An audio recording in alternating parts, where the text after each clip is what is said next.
songs on the stage on my own. Just whenever I said my words which would make me heard, I'd see you smiling at me. And I had to wonder if it was real or just my fantasy. But then you'd always be there in the corner of this tiny little bar. But why didn't you tell me it was my last night here for you? I just played the same old songs just once more. Why didn't you tell me it was my last night here with you? Maybe yes, maybe no. I kind of liked it your way. How you shyly place your eyes on me and everything. But did you ever know that I had mine on you? There you are with that look on your face, as if you're never hurt or never down. I'm gonna be the one that pinches you softly but sure. If you frown, then I'll know that I'm not dreaming.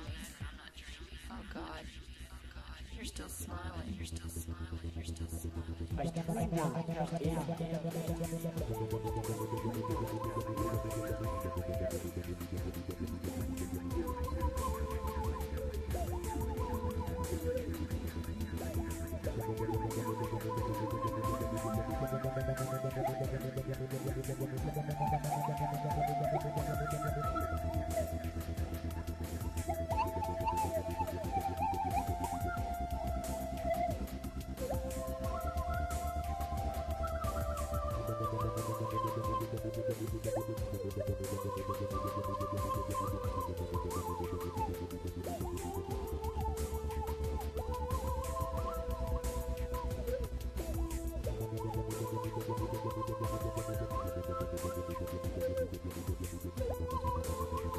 Test.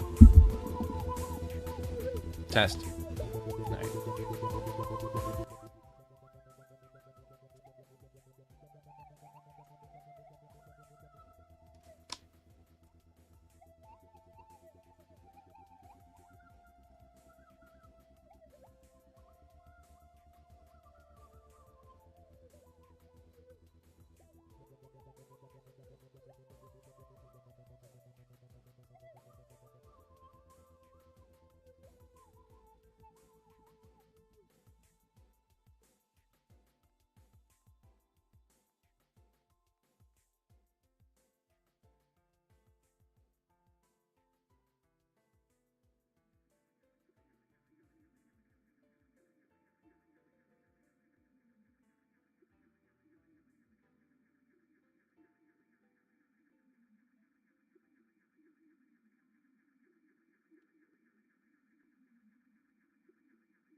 All right. I'm a little torn on this. I finally kind of came to the conclusion if I don't do this, I'm just going to wonder if I did. So, because no one will shut the fuck up about Charlie, and especially Elon Musk won't shut the fuck up, I just feel the need to just go ahead and just do these fucking Charlie Cat stickers, as I call them right now. Yeah, it's definitely not Charlie Kirk, it's just Charlie Cat. He's going to have some fun, interesting quotes there. Hold on, my mic's a little hot. I can see it reading out right now. Let's turn that back down to 60. That should be good. That's a fair one. Well, still going up to the yellow, but yeah, we're right below it. Okay.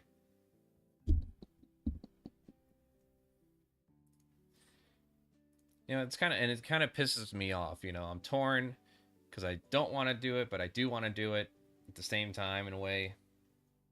Because like I said, I'd just be wondering if I didn't do it. So I have to now. I feel the need I have to. Now, if the narrative was pretty straightforward and people just moved on from his from good old Charlie's death, instead there's a bunch of libs, there's a bunch of conservatives that just want to whitewash his history and the things he said and claiming that he did politics right. And it just drives me a little nuts. And it pisses me off because, I want to work on my fucking second draft for my graphic novel. I want to work on some paintings that I got in the process of making right now of TJ, Scotty, and Paul's ego. But no, instead I'm going to make some fucking meme stickers here. Let me just get the static off. A couple of videos I want to go over. That's why I have this display right now, before I switch over to the main display. Make sure I got that correct. Okay, yep, we got the right display. Alright, nothing unsavory on my screen.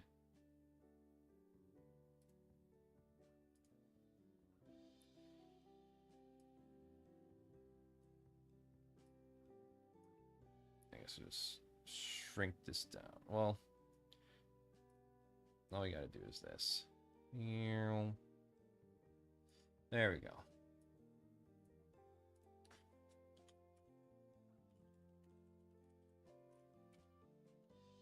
Kind of want to go back over TJ's video on this shit here. So, I've seen a clip making the rounds on Twitter of Destiny arguing with Anna Kasparian on Piers Morgan's abysmally stupid garbage show. Let's take a look. I get some of these images together. Question. I don't understand you, Destiny. You have so much hatred in your heart. Destiny kind of pisses me off because when I found out that he was trying to capitulate to this whole fucking let's be like Trump crowd. Like, for instance, when that firefighter got shot, apparently he was just like, well, he was a Trumpist, so fuck him anyways. And it was just like, oh yeah, any Norman coming across that quote is going to definitely be on the side of the fucking, on the leftists here, right? It's bad enough that the left doesn't have an actual party. But, you know, when they hear Destiny talk about how dismissive he is of that firefighter getting shot, that'll be the turning point. But let's listen to this shit. I don't understand you, Destiny. You have so much hatred in your heart, and at the same time, you it's such a simple thing. others If you're as going to hateful. weaponize somebody's grief against the other party, well, then of course people have a right to fight back against it. I think that she has every right to grieve in whatever way she wants, but when that grief is going to be weaponized to do recruitment, political recruitment, and further radicalization of the other side, then of course you not only have the ability to mock it, I think you have the obligation to mock it. It's insane. Let me understand. Let me understand your argument. So since others are using her grief to politically recruit, you think that it's okay to mock her specifically? Since others are using her grief, sense? she's the one who gave a 17-minute speech on TV where she talked about good versus evil. She's the one showing up in Destiny, TPUSA ads to 1 or 2 days after. If someone assassinated my husband, I would not be able to have the level of composure she had during that speech. I would be out for blood. I understand why she's angry and why she said the things that she said. Okay, you need to understand what being a human is, what it's like to actually lose someone that you love, that you chose to spend your life with, that you chose to raise children with, a person who was violently and viciously assassinated like that. This is why I've moved away and when from something identifying as a you got bullied online. It's so funny. It's so funny that you just said that you don't think about how other people act to define your behavior. Your entire political ideology now is somehow defined by the people that were mean to you on Twitter. No, if somebody it's cares not. about somebody who's No, grieving, I understood then you tell that what Yes, it is, Anna. Yes, it is. You got butthurt over some fucking scientific term called birthing person that no one ever fucking uses in their everyday life. No one outside the fucking internet ever heard. And then you decided we're just going to throw trans people under the bus when it came to the fucking shift in politics to try to win this middle crowd that doesn't exist. flaws on the left happen to be the weakness in their arguments. No, it's not about the way I get treated. I get treated like crap from both sides of the political aisle. Mass recruitment for our political party. This is while everyone over here is calling for civil war. It's unhinged. When you've got people like Matt Walsh in the Daily Wire, the we're president talking to a guy who said he'd be okay with his own parents getting killed if they went to that Trump rally where that assassination attempt and we're talking to a woman who went on and did the whole Destiny. conservative media outlet with Tucker Carlson and Glenn Beck. God damn. I'll be honest with you, I tried to track down the entire episode, but it's literally just 5 people screaming over one another the entire time. It's impossible to get anything out of it. It's not a discussion. It's not even an argument. It's 5 chimps screaming. You'd get more meaningful discourse throwing a handful of pennies into a meat grinder. The reason Pierce released this clip to promote the episode is because it's basically the only part of the episode that's even remotely possible to listen to. And even in saying that, I feel I'm being far too generous. My opinion on these two: Anna Kasparian is a grifter fraud whose loyalties lie on the open wind. Destiny is a sociopathic debate lord dipshit who thinks that winning stupid internet arguments is the meaning of life. So, did he win this one? About right. Optically, he did not. But substantively, well, let's delve deeper. Let's take a look at the clip they're arguing about, where Charlie Kirk's widow speaks her message unto the peoples of the earth. The evildoers responsible for my husband's assassination have no idea what they have done. They killed Charlie because he preached a message of patriotism, Did he? faith, and of God's merciful love. The merciful love of saying trans people are a middle finger to God. Was that part of his merciful love? Is that his merciful love that Charlie was promoting? You ever think that there's a reason why no one celebrated or made jokes about Mr. Rogers dying or Ozzy Osbourne dying? You think that maybe Charlie was just a piece of shit? To anyone trying to be all fucking defensive and dismissive and be like, violence has no place, political violence has no place here. It's like, well, yeah, how about violence has no place anywhere? You ever consider that violence has no place? No, of course not. Here, let's get this shit off here. Whoa. Wow, blow it out. Why don't you? Oh, I know why. Give me a moment. There we go. I don't know what it is. When I turn the HDR on for my TV, it just makes the fucking display for the stream all blown out. I don't know why. But they should all know this. If you thought that my husband's mission was powerful before, you have no idea. You have no idea what you just have unleashed across this entire country. And this world, you have no More idea. fascism? We already kind of have that. Well, I don't know how you guys feel, but I'm getting pretty tired of being told by the entire American right that I am complicit in Charlie Kirk's murder just because I think Americans should have health care, gay people shouldn't be stoned to death, empathy is a good thing, and the Civil Rights Act was not a mistake.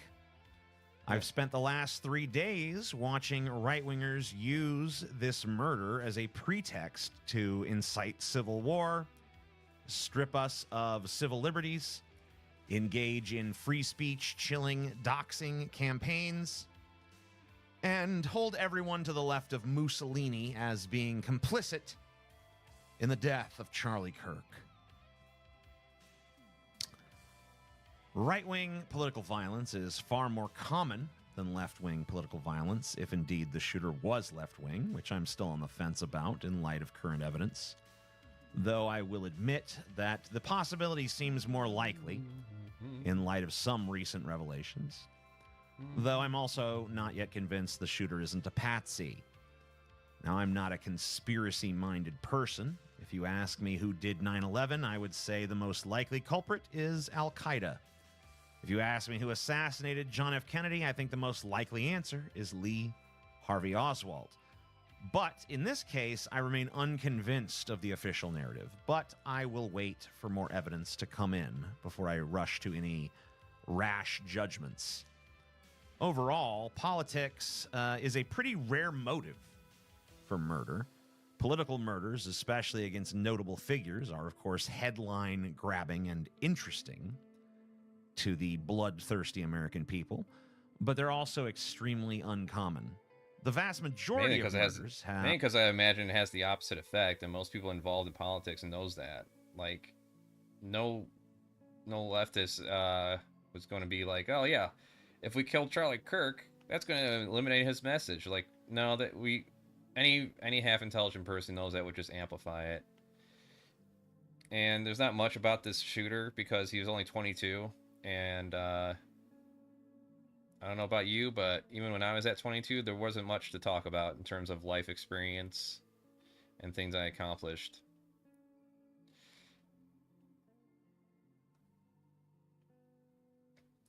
Of more banal motives: jealous lovers, family drama, money disputes, gang battles, and so on. In other words, I don't like Anna enabling Kirk's widow to use grief as a shield for her shitty rhetoric. Just because it's coming from the mouth of a woman who just lost her husband doesn't make it less concerning. If anything, it makes it more concerning, exactly because it's so relatable. It's like something from a movie trailer. In a world of political turmoil, they killed her husband, and now she's out for revenge. It's very cinematic. It's very visceral. But there's just one problem. The people she's blaming for killing her husband had fuck all to do with it. Celebrating Charlie Kirk's death doesn't make you complicit in his murder. Saying he wasn't a good person does not make you complicit in his murder. Taking certain political stances definitely does not make you complicit in his murder.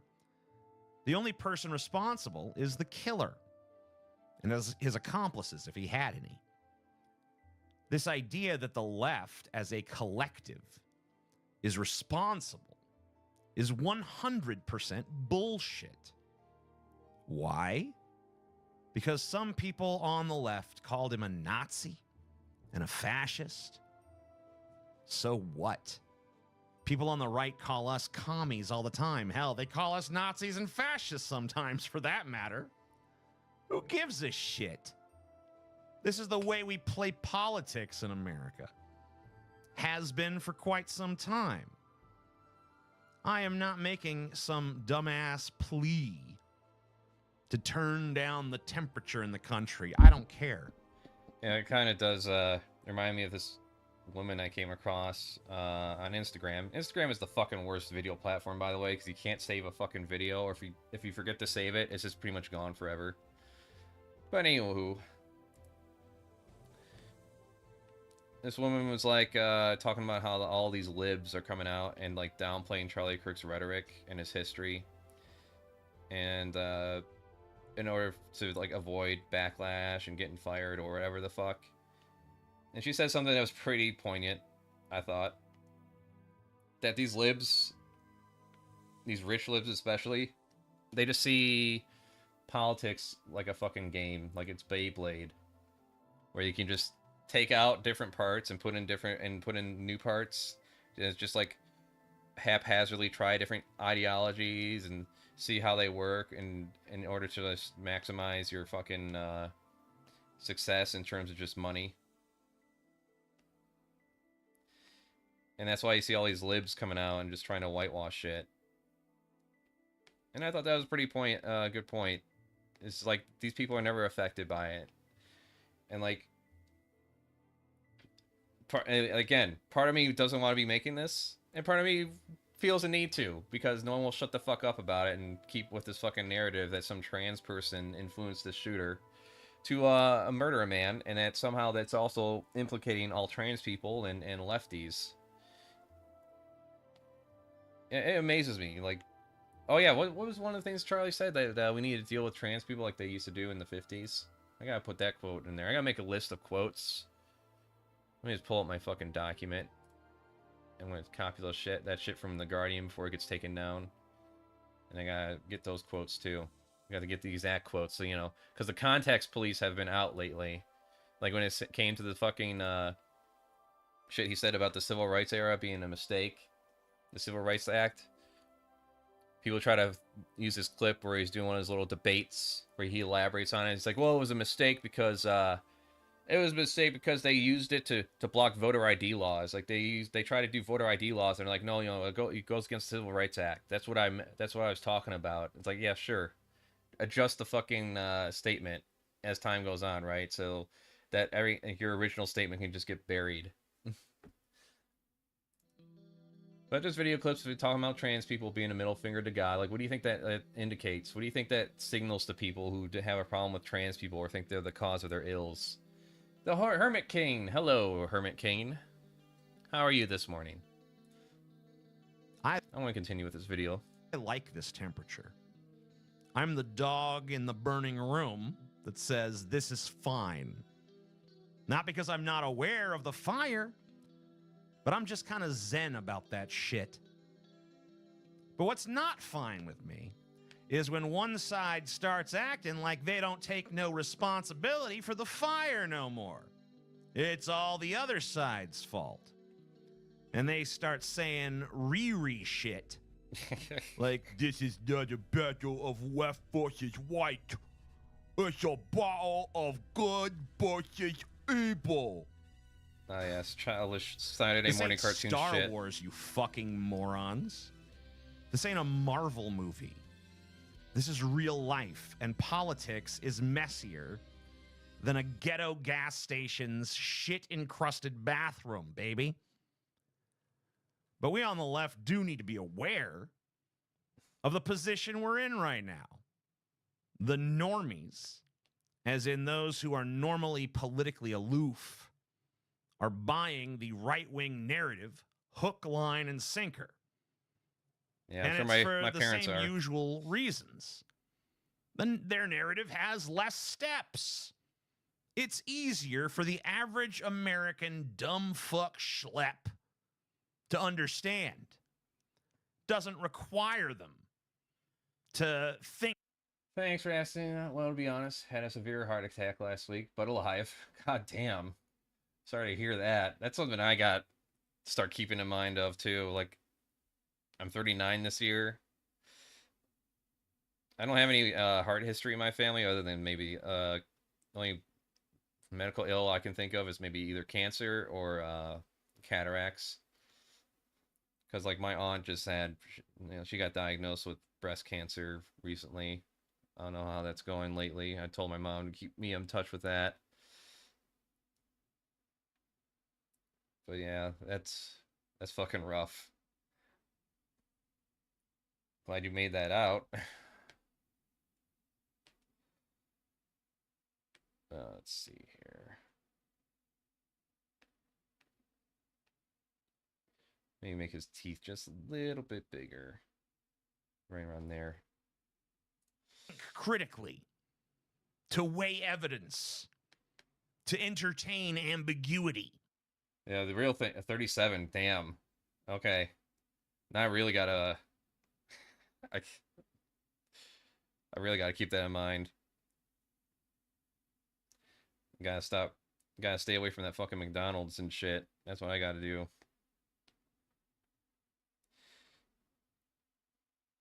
Yeah, it's been several big things for me.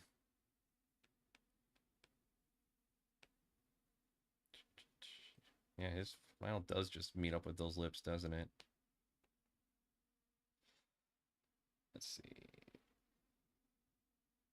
Right around there. Let's bring out the relinker.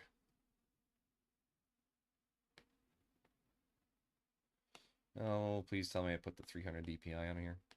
Yes, I did.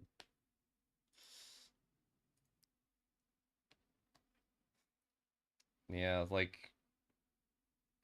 this isn't like a guide or anything. This is just how I am lately when it comes to my health. I haven't had like maybe have like 1 or 2 sodas a year. Not that I'm keeping track, but I rarely ever drink any kind of soda. I might have booze once a week on Saturdays, maybe Sundays, sometimes during the week, but rare occasions, really. Quit vape. I quit vape for about 5 years now. We just did that cold turkey. Me and both my husbands.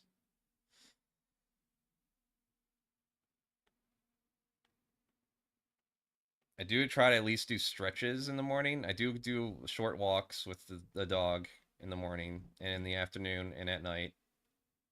Maybe like 15, 20 minutes, sometimes half hour.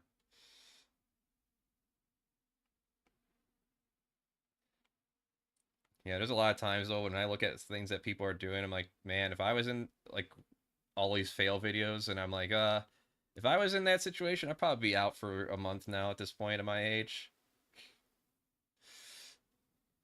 I want to make it clear I'm not here to troll, nor do I expect to be trolled back when I'm saying believe me or might be on opposing viewpoints, and I'm just interested in a healthy combo. Yeah, very bad. Who knows how bad too when the research comes out, right? Like, oh fuck. So recently, it was revealed that these disposable vapes. We were like I don't want to say hardcore, but we would make our own coils. We would do our own cotton and everything. But these disposable vapes, a lot of them turn out to have heavy metals in them. So a lot of these kids that are doing this fucking, even like probably the non-nicotine vapes, they're just filling their lungs full of lead, which not good. So it's just like as we got out of the lead generation with gasoline in the air, now we're gonna have a lead generation of kids who vaped in high school because Juul and their goddamn need to pursue capital by going after kids and their advertising.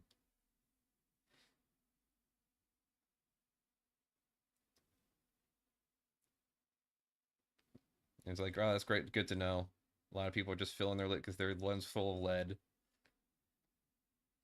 I don't know if it applied to us because we just had straight up juice, but who knows? Maybe maybe I should go. Well, I have to pay out of pocket if I do it. I do have health insurance, but I'm pretty sure they won't cover lead testing.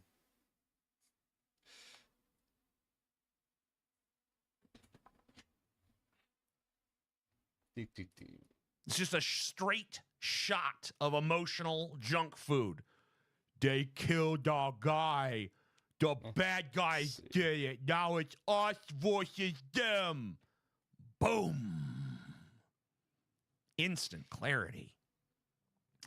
And all we've got in response is sputtering about how, oh, Charlie Kirk wasn't a nice person, you guys. He said a lot of really mean things. You know, the average American sees that as, wow, they're disparaging the dead. Which it is, to be fair. But notice how they never care when a Republican disparages dead kids in Gaza or starving people in Yemen, or when this administration blows up a boat of Venezuelans and claims without evidence that they were drug smugglers. And by the way, even if they were drug smugglers, that shit incident. They blow up a boat, say it was smugglers, and it was just like a fishing boat or some shit. Still heinous beyond belief. Because the average American doesn't give a fuck about anyone other than themselves.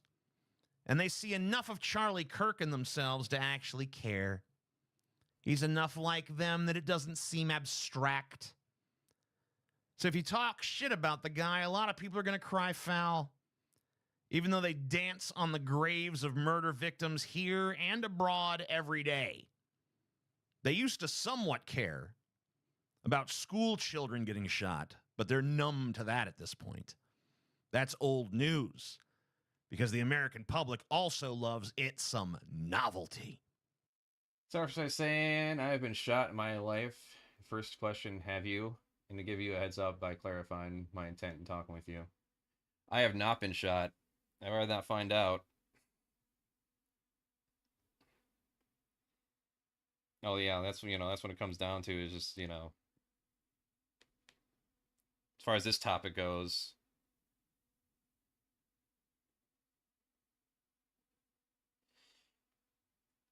No one should be shot for their beliefs, but all in all, I think in a better run country, someone like Charlie Kirk wouldn't have had sponsors. He wouldn't have had funding. Some of the shit he said would have been like me going up on stage in blackface, right? Fucking I don't know, Ford and corporations aren't going to sponsor that.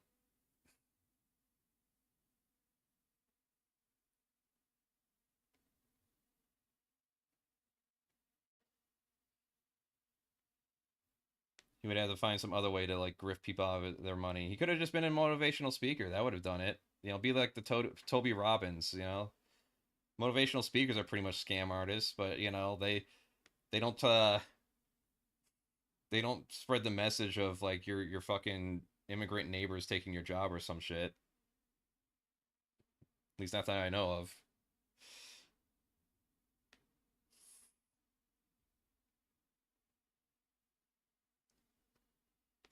You know, me and my husband have to hear stories about how a lot of people are just quitting the trades if they're queer in any way because they don't pass, or they just can't take the environment because they know if like they get found out, they're just gonna have to be the butt of jokes.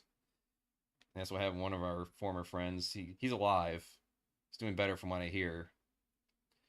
But like he was suicidal often just because like he was going through the trade of being a mechanic.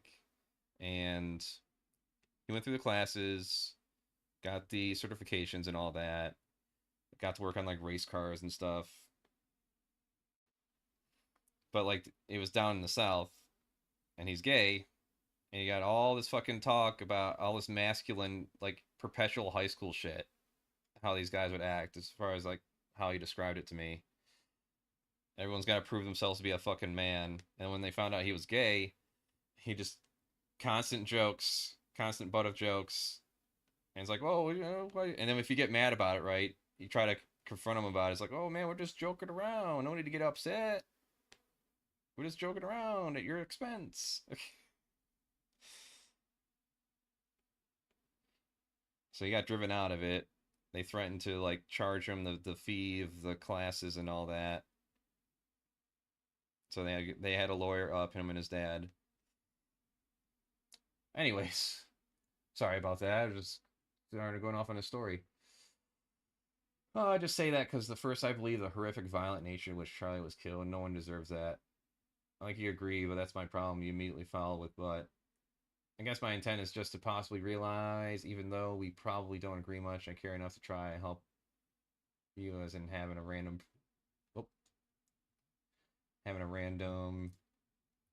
person. Oh, help you as having a random person.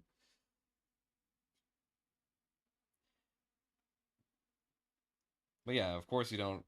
Yeah, of course no one agrees with how like shit happened because that just opens the door, right? Like, well, if you have no problem with the way Charlie got killed, that just means that, well, someone could just do the same to you.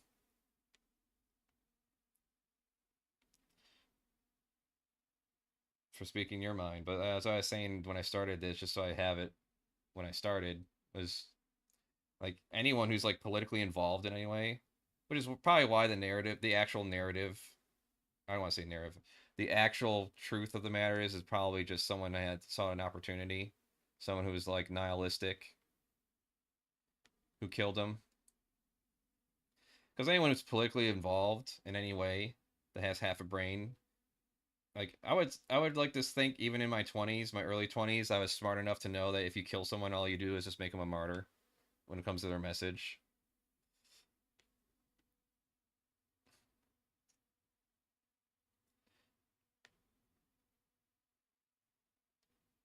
Like even though Martin Luther King wasn't entirely non-violent, because there's plenty of examples where he wasn't, and that's how things were effective. But one of the things that brought a lot of sympathy in the civil rights movement was just the amount of fucking murder that was happening to some white activists, but especially black activists.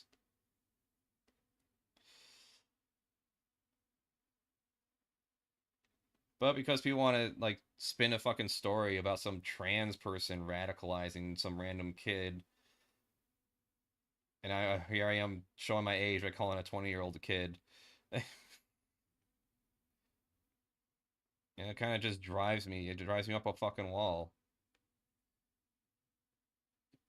I know you weren't here when I said it, but you know, at the same time, like part of me doesn't want to be doing this, but a part of me feels like I should do this, and otherwise I'll be wondering what would happen if I didn't. If I did, I mean.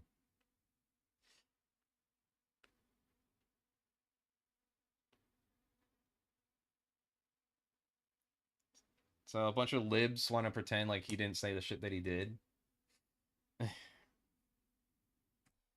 It's ridiculous.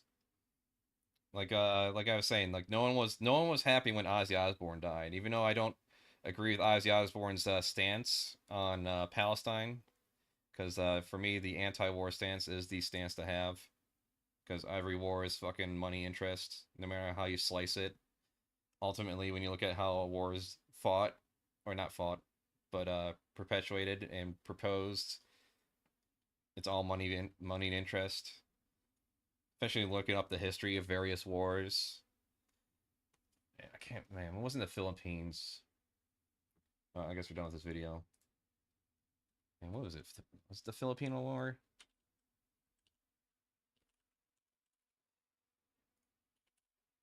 I can spell it.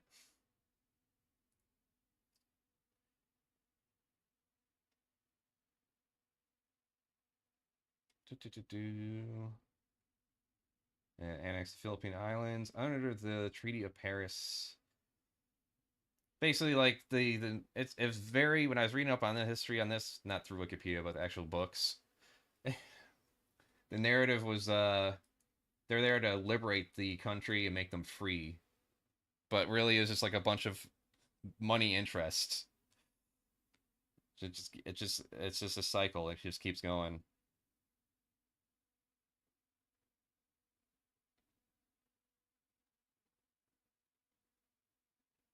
And usually the other logic is like, well, if we didn't do it, someone else would have.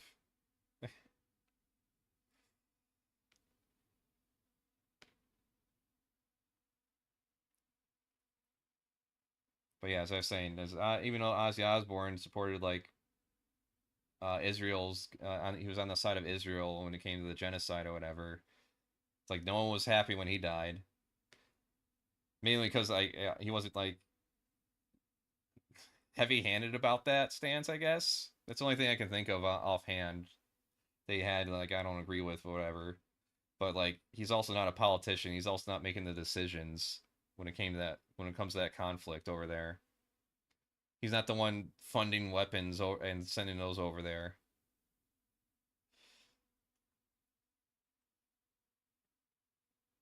All right.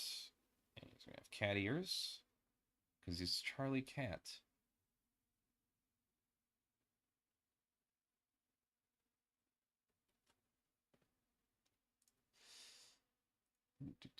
People need to get that you don't have to be sad about someone dying. You can still be sad about the way he died. Yeah, I mean, like I said, he could still be alive today. He would have still been alive today if we didn't live in this culture that supports the kind of fucking shit that he did and calls it fucking discourse. Like there isn't a series of words, like it's this very selective clipping when it came to the interviews he does. So he can mark it off of triggering people. I'll just say, and like there's plenty of examples. I don't have the means to just, I don't have a bunch of cards where I can just pull them out, but there's plenty of examples of video clips where someone says something and he'll just say the opposite just for the sake of being a contrarian. And it's like, what is that? Where's your fucking principles? Someone was wearing a t-shirt that said like, you are enough, and Charlie's like, oh, explain that shirt to me. And he's like, well, it's just to help support people who feel like they're outcasts and different, that they themselves are enough and that they matter to someone. And Charlie's like, oh, well, I think statements like that are the reason that is the actual cause of suicide. It actually causes more suicides than prevents them, even though that's your intention. He's like, that this shirt, the message is to help prevent more suicides. He's like, well, I think that message actually causes more suicides. It's like, oh, come on.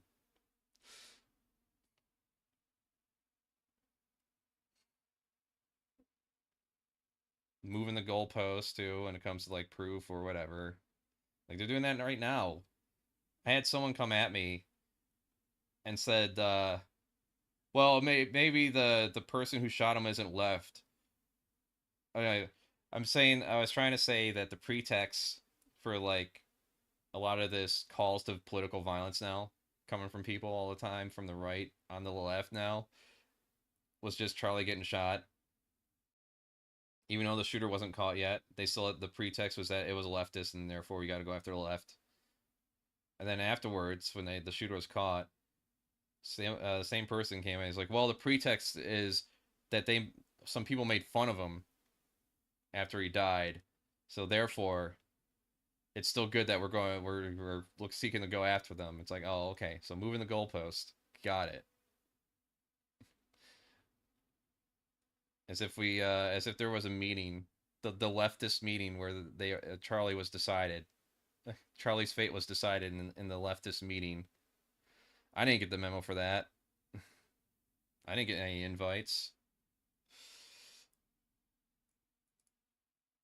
Antagonist in the worst way.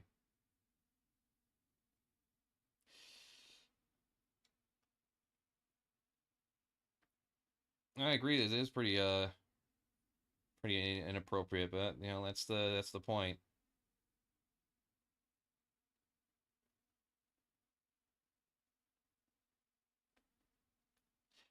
I had my doubts about drawing this up, but people like Elon and shit keep pushing this fucking like made up lie narrative, so I'm just that's why I'm doing it. In fact, I should probably go in my history here.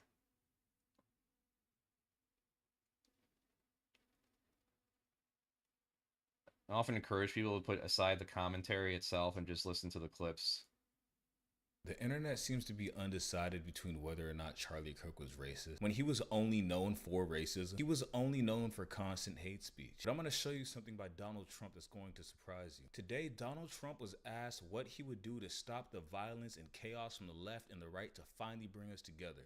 Donald Trump said, to be finally honest, to unite I'm us. gonna get in trouble for this. I don't care. Let's go to that video. Radicals on the right as well. We have radicals on the left. People. Oh, anyways, I probably should read your first, because I appreciate you being here. Oh, Desi Corvos, antagonist in the worst way. Thank you for coming. Anyways, I just reached out to try and offer a little guidance so you can have your beliefs without kind of hurting the arguments for your beliefs. You understand? The one thing we probably agree on: the news media sucks. Oh fuck yeah. I mean, let's face it. It's pretty fucking cowardly. Well, libs are always cowardly. You know, the libs are the enablers of the state of the world, as far as I'm concerned. They don't do anything to fight back. There's a great board game we have called Liberals versus Fascists, or no, Secret Hitler. That's what it's called. And like the game is tilted so that the liberals tend to lose more than the fascists, and it's mainly because it's like the liberals are in their policy and their rhetoric, it's just all about status quo. We just want to maintain the status quo. We don't want to improve things, but you know, when things get worse, they're just like, well, we just want to bring things back to quote unquote sanity or whatever. They don't want to do anything to actually help people. They just want business as usual. So no wonder why the fucking right overtakes them all the time, because they're actually doing things. Even if it's the things that that hurt people, they're actually doing things.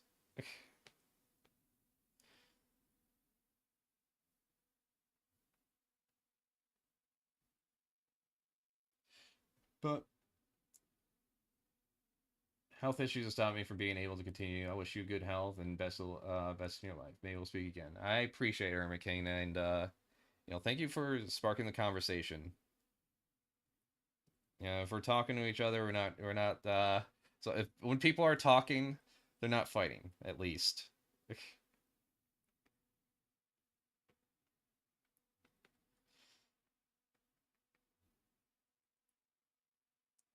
Nancy Corvos, I mean, you can find how he felt about public executions, and he wanted them to be in front of kids nonetheless. It's gross. Oh yeah, I think we're going to get into that here. All of these videos and cheering. Some people are cheering that Charlie was killed. How do we fix this country? How do we come again, since you just came in here, Desi Corvos, I like to bring up the proposition of like no one was cheering when Mr. Rogers died, right? No one was repeating his messages in some negative light, and or like when Ozzy died this year, no one was fucking happy about his death. Like no one was cheering about him, even though he has some stances that I didn't agree with, and some other people didn't agree with either. But overall, it's just like, yeah, his legacy and everything is just amazing in terms of like his accomplishments. Mainly, and you know, as far as politics go, he's mainly an entertainer. He didn't try to overstep those bounds and get involved in it in like a bad way or whatever. Let's see. Let's make this shrink this down so I can get the bow tie in there and get his ears bigger. But yeah, the intention really is just to make these stickers here and put some of his famous quotes. Like you said, the public execution thing, that's a good one. As the shit he said about black people several times. Yeah, just make sure I get that whole bow tie in there. Yeah, as far as appropriate goes, he's like, you know, I'm not going to be sending this to his wife. I'm not going to be sending this to his kids or whatever.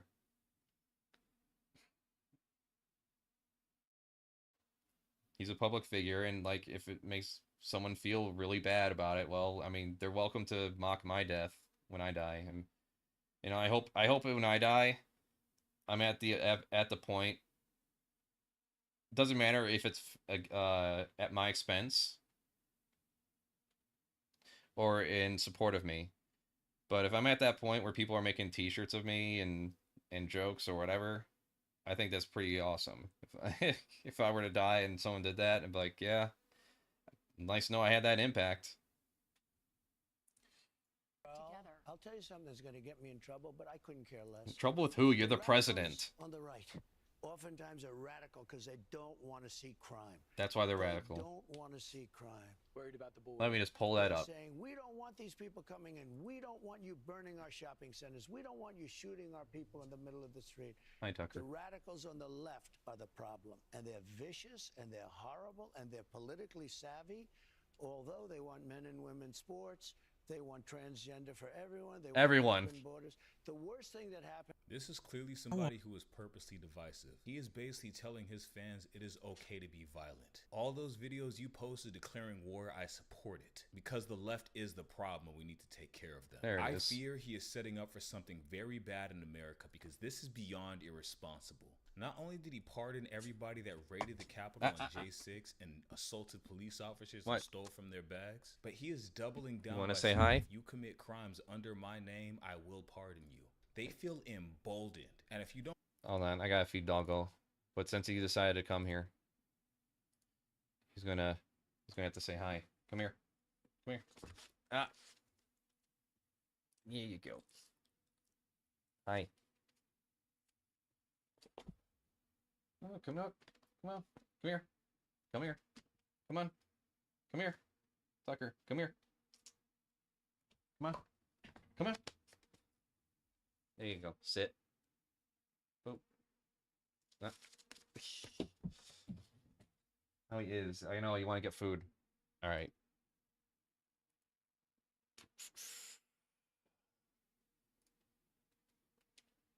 All right. One moment.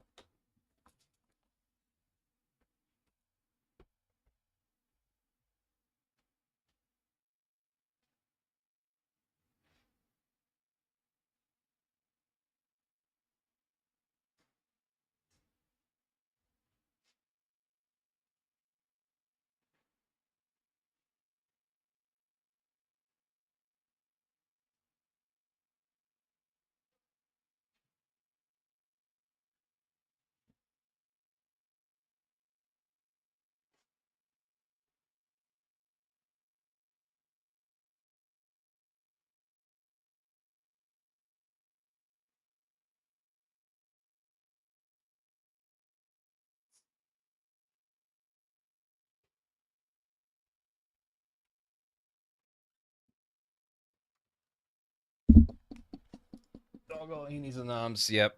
And I'll say it again here too, since it's not like I have a big audience or anything that can hang on to my words. But wow, I just lost my train of thought. Oh yeah, I think one of the things that actually does piss me off too, on top of all this too, is like part of me doesn't want to make this, and at the same time, I'm wondering, if I don't make it, I'll probably wonder what would happen if I did. I want to just be working on my graphic novel. I want to be working on the second draft of that. I want to be painting some other pictures. But, you know, like circumstances the way they are create this like fucking need in me to do this just so I can try to correct the goddamn narrative. This idea that we were just dealing with someone who just liked to talk to people. It's like, no, stop it. Please, just stop. Get help. It's not how it was.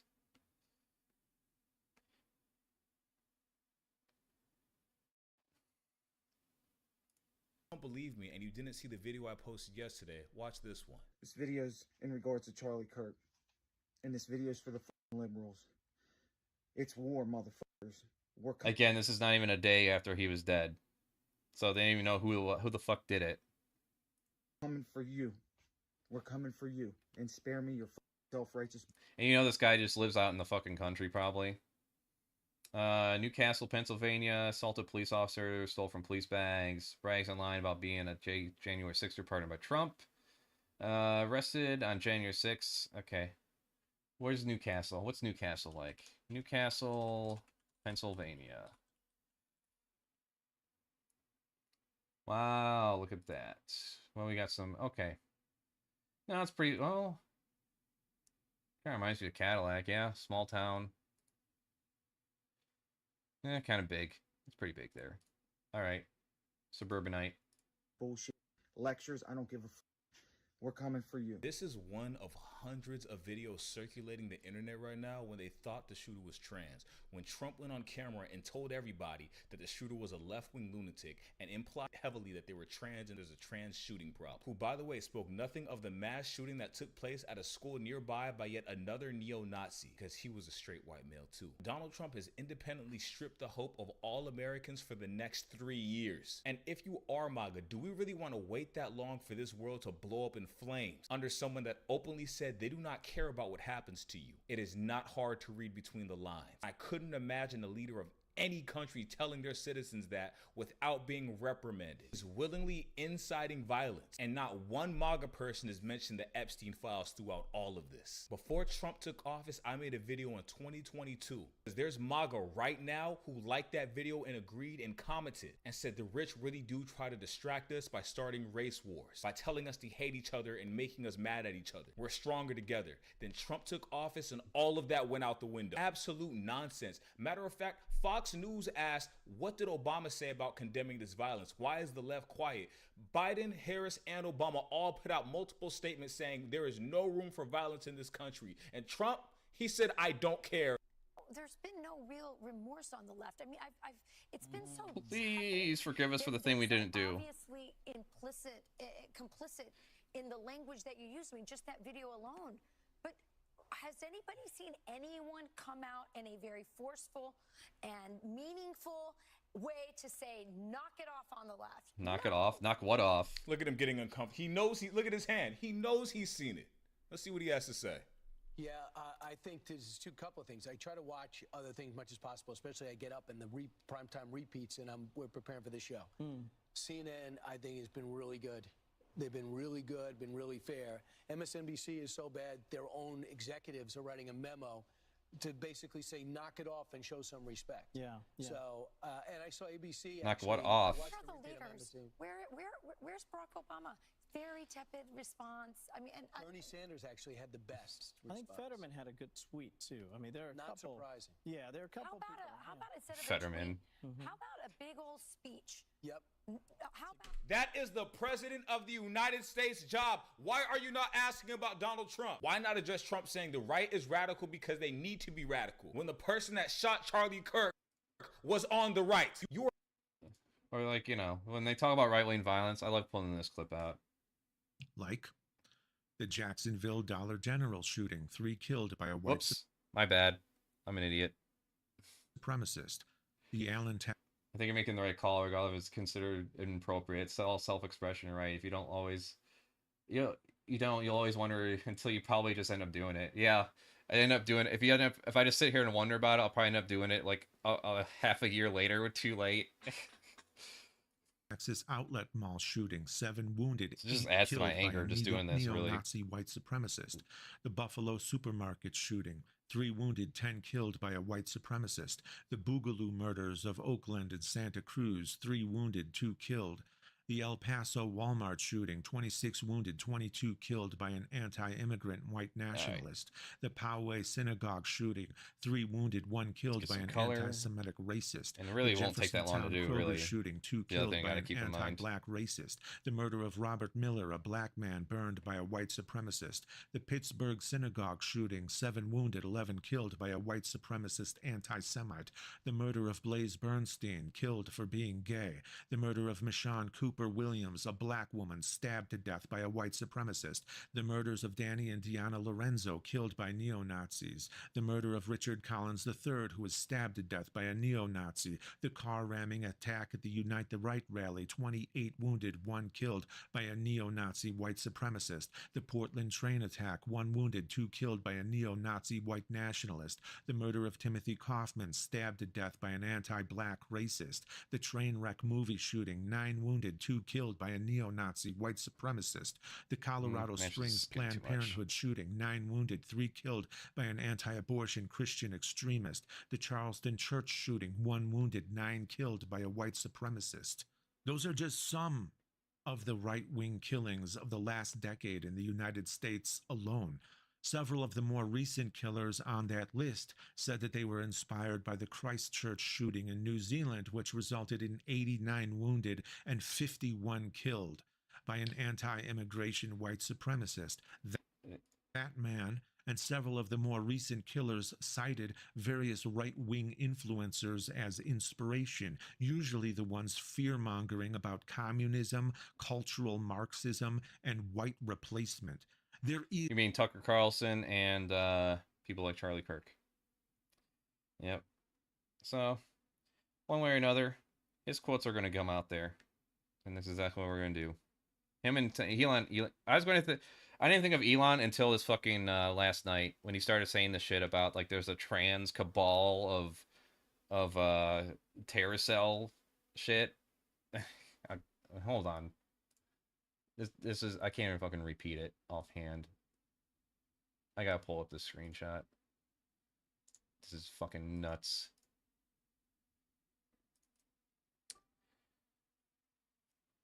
Aesthetica, verified account, says, I am now 100% confident that Charlie's assassination was carried out by a radical left-wing transgender Terracell. Let's get into the evidence of transgender left-wing Terracell. Like, are you fucking for real? And then Elon responds with, seems likely.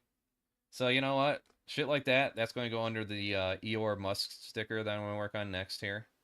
Shouldn't take that long, you know. That's the other thing, too, that kind of motivated me to do is like, okay, well, you know what? I sacrifice a little, one of my mornings to do something like this and try to get it out there and maybe sell it. Maybe make a little commercial to promote it.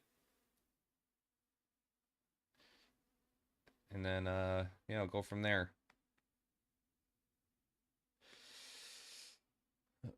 All right, back to the web here.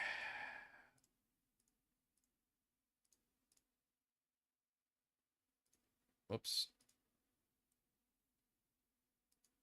There we go. We're asking the president from 2012 to speak on 2025 issues, and he did speak on 2025 issues. Barack Obama, this is before we knew who did it. We don't know yet what motivated the person who shot and killed Charlie Kirk, but this kind of despicable violence has no place in our democracy. Michelle and I will be praying for Charlie's family tonight, especially his wife Erica and their 2 young children. Fire her. You should not be allowed to be on a news station when you have not done any valid form of research. When you are on TV misleading the public on a day-to-day basis, you should not be in the position you are in. And I want you to know, her co-hosts are no better. Here is them saying we need to inject homeless people and kill them, word for word, bar for bar. And they didn't get fired. Billions of dollars to mental health and the... It's also the back and forth between this person should get the death penalty to we need to pray. Charlie would want us to pray for and forgive. Oh, yeah. Oh, fuck. Oh, where is it? Did I save it? I know well, I know where I saved it. Let's just play this homeless while I was going to population, pull that a up. lot of them don't want to take the programs. A lot of them don't want to get the help that is necessary. You can't give them a choice. Either you take the resources that we're going to give you, or you decide that you're going to be locked up in jail. That's the way it has to be now. Or involuntary lethal injection or something. Just kill them. Yeah, Brian, Just why did it kill happen him. to this point? Right. Like, it's so Fucking ridiculous. How are you able wild. to say that on live TV? It's so ridiculous, it's almost comical. But these people are dead serious. And the state of It's like America something you is see in getting The so bad. Boys. These same people that are saying these insane things, they're calling normal people the left. They're calling normal people who aren't racist and aren't hateful the left. So congratulations. If you are not a Nazi, you are now the left. Are we in gangs, or is it just a cult that revolves around one thing, and that's white supremacy? Let's be very clear about this. If there's anything Trump is doing a great job at, it's that convincing MAGA him being a dictator is a good idea. And I honestly think he's setting up for that. Maybe. But, yeah, this. And you know what? I'm just going to fucking take some of these quotes, even though they're not from Elon, and just put them under his fucking shit. Because you know what? He supports this shit on his Twitter platform. So, as far as I'm concerned, he can own it. He can own this, all this shit here. And then he can own this. Or Nancy Mace, representative. She's like, trying to bring back the death penalty. And then a few days later, we know Charlie Kirk would want us to pray for such an evil and lost individual like Tyler Robinson to find Jesus Christ. Oh. Wonder why you give him his humanity all of a sudden. That's 2 million views. 2 million people got to see that. 240,000 for the death penalty one. What a world. Matter of fact, Real Convos. Hey, when people on the left say they want us dead, it's 100% legitimate. here is Stephen Miller saying he's going to take your rights away from you. This is on Fox News too. This needs to be taken off of the network. And we are going to do that under President Trump's leadership. Oh, I got another one for I don't us. care how it could be a RICO charge, a conspiracy. And keep in mind, I try my best to vet tweets I come across, whether they're you know, from just some rando with no following, as opposed to someone who's actually in a position of power. Because I think that's an important distinction to make. Because you can find any kind of crazy bullshit if you dig hard enough. But when people have influence, that's a hell of a lot different. President Trump's leadership, I don't care how it could be a RICO charge, a conspiracy charge, conspiracy against the United States, insurrection, but we are going to do what it takes to dismantle the organizations and the entities that are fomenting riots, that are doxing, that are trying to inspire terrorism, and they're going to do the same thing now. Wanton violence. It has to stop. And my message is to all of the domestic terrorists in this country spreading this evil hate. You want us to live in fear? We will not live in fear, but you will live in exile. Because the power of law enforcement under President Trump's leadership will be used to find you, will be used to take away your money, take away your power, and if you've broken the law, to take away your freedom, Sean. Every time they say something stupid, I said this like the past 3 videos, they have this stupid smirk at the end, like they're so proud of themselves, like a 5-year-old that pronounced a word right, only they're completely wrong about everything they said. And this is the most unintimidating face I've ever seen in my life. I don't even think he believes a word he's saying. I mean, he'd probably crumble if I punched him once in the face, but that's not something I would do, of course.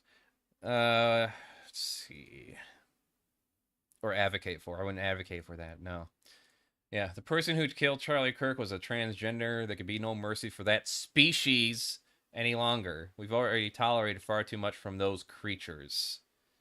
Yeah, get fucked, man.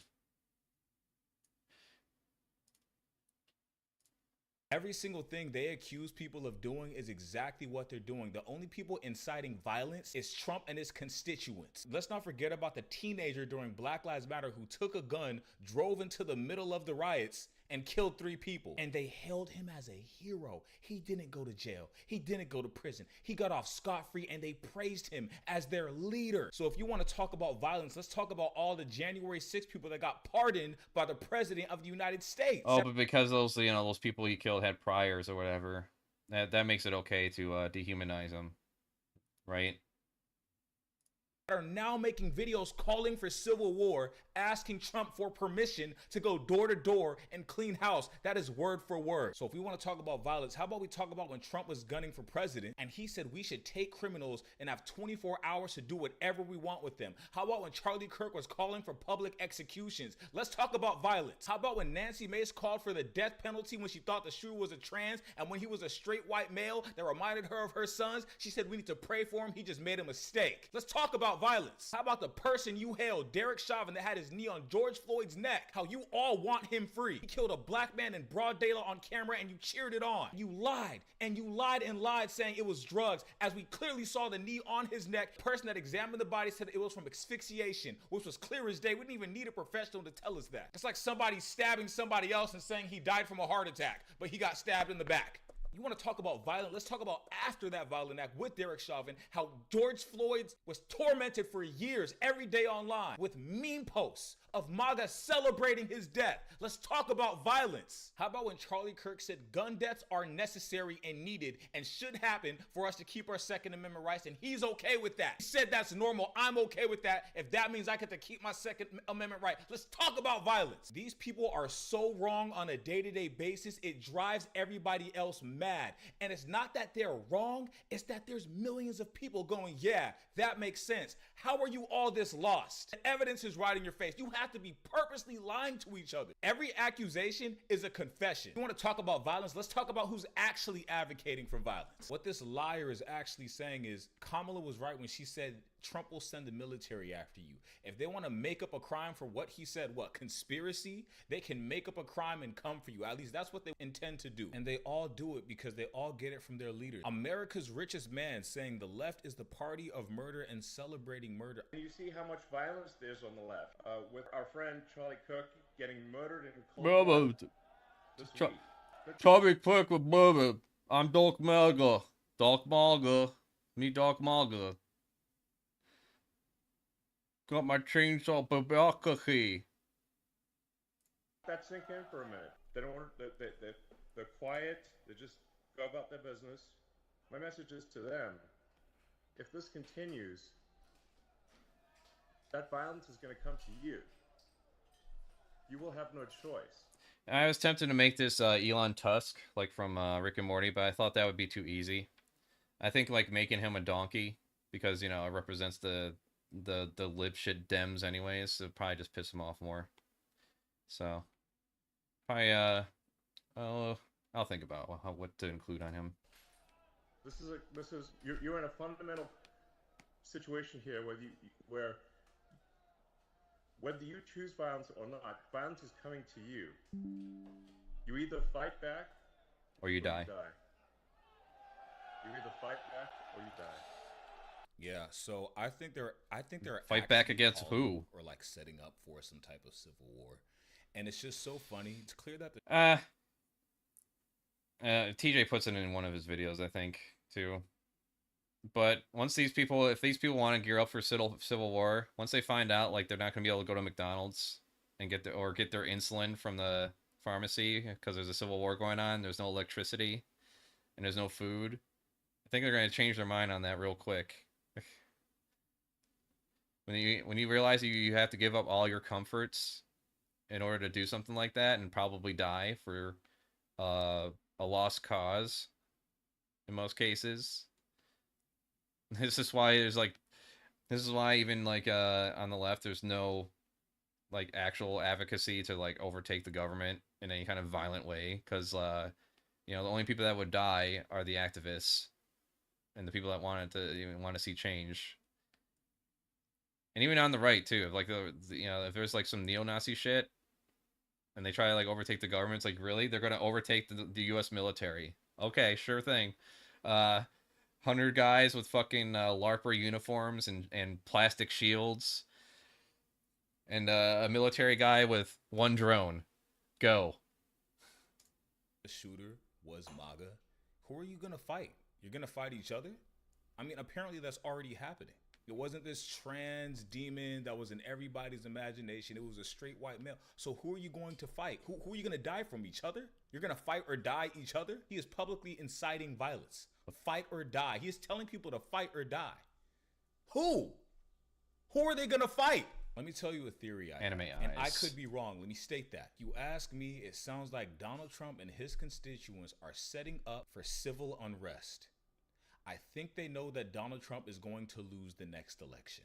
He's going to lose the midterm. I mean, oh, the midterm, okay. It's not looking good for him. The Epstein files aren't out. Last and final thing they can do is start. Oh yeah, Epstein's birthday book is out though. The first 50 years. It's pretty fucking creepy. There's some like kid drawings in there, or kid-looking drawings in there of him getting massages from women and shit. With the phrase like, "What a great country you live in." Yeah, it's not good.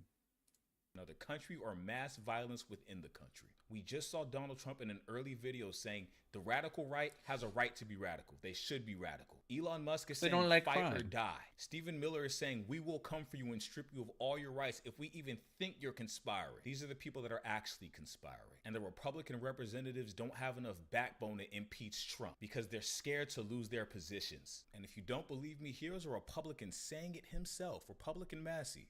I don't think my colleagues are happy about covering up for pedophiles, but that's what's happening, and it's so sick and twisted. The reason they're doing it is because they're terrified of President Trump's political machine. Not just his legislative affairs folks are reaching out from the White House to every Republican member of Congress who might think about co-sponsoring this. They're getting calls from the political machine that Donald Trump runs. I don't think my colleagues are happy about covering up for pedophiles, but that's what's happening, and it's so sick and twisted. These people don't even have enough spine to get rid of the person causing the most chaos and violence we've ever seen in this country. The hate brewing in people's parts, the outward domestic threats to take away your rights, and then the president says, no, that's good. And then Elon Musk says, yeah, that's good. Because it's not us inciting violence. It's not us that's getting you angry and hateful and telling you to take arms or die. It's Barack Obama who condemned the violence. And I've stated this before, I'll state it again. I do not condone violence of any kind in America. There's no room for violence here. But apparently Elon Musk seems to think otherwise. I mean, have you ever seen a president do this? You know, in the old days, boom, firing squad. No, it's true. Boom, gone, bang, bing, bong. When we were strong, bing, and it goes quickly, right? It's called, you're dead. Donald Trump cares a lot about violence. You're dead. He actually wants Yeah. to end it. Here is a video of him being addressed about a school shooting, and here's his thoughts on it. It's horrible to see that happening. That's just horrible. So surprising to see it here. But I have to get over it. How nice you, Donald. You have to get over Donald it. Trump's son also really cares about you. Here's what he had to say after the Charlie Kirk incident. Radical left lunatics were trying to do to our family what the movement that we created, and it's a movement of good. It's exactly what Charlie epitomized. And I launched it on literally Wednesday of this week. I announced this book, and you better believe New York Times and everybody's going to do everything they can to quash what I'm trying to do. Yeah, everyone wants war until they realize that capitalism will end at that point. Yeah. You ain't gonna get DoorDash during the Civil War. Marketing a book as a result. Wow, how nice of you. Finally, here's Donald Trump caring about MAGA. Oh yeah, that's right. Fucking, there's a guy who made a book on the fucking shooting. Man, I gotta look that up while this goes. Raising the spirits to take away attention from what happened that day. YMCA. This is just 2 days later, mind you, but America does need its spirits lifted. Thank you so much, Donald Trump. Honestly, I do wish violence in this country would stop. I think there's a serious problem. I think the main problem is coming from people in positions of power inciting this violence. I don't know what weird fantasy of lies they live in. But Bunch of people they're just making a lot of money off of it. Yeah, a bunch of people are just like harvesting his corpse right now too, especially on the right. Like everyone's jockeying for position. Like, who's going to be the next one? Who's going to be the next one? Who's going to be the next guy? Alex Jones is like, I'm going to go on tour. I'm going to go on tour for Charlie Kirk in his honor. And Ben Shapiro is all like, I'm going to start the tour of college campuses in the honor of Charlie Kirk. It's like they're just all fucking like jockeying for their position right now. Give him a big ass chin.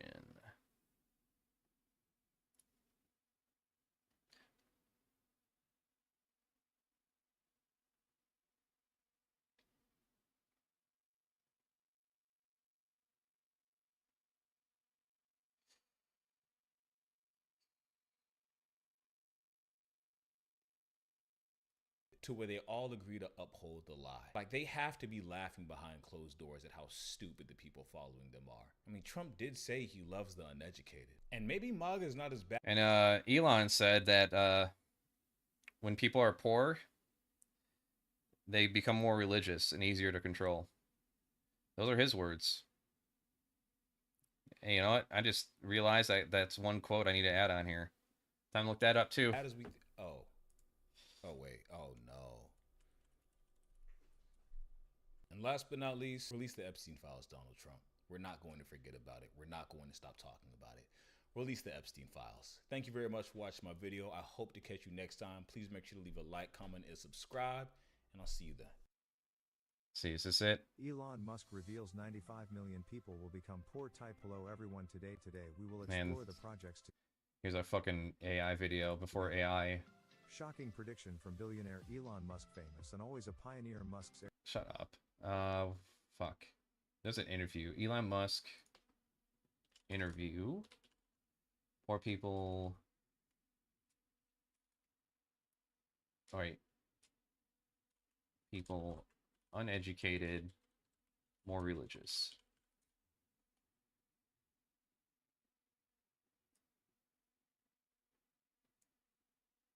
And Elon Musk doesn't just want you stupider, but he also wants you poorer, and maybe even more religious. Let me explain. Musk has talked about birth rates more recently as the most dangerous... Anyone talking about fucking birth rates is a concern. It's just talking about white people.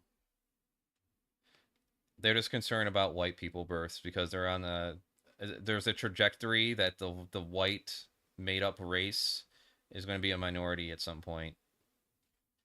As if that means anything to anyone. As if that matters. There's 8 billion fucking people on this fucking planet. We ain't going anywhere. We ain't going anywhere anytime soon.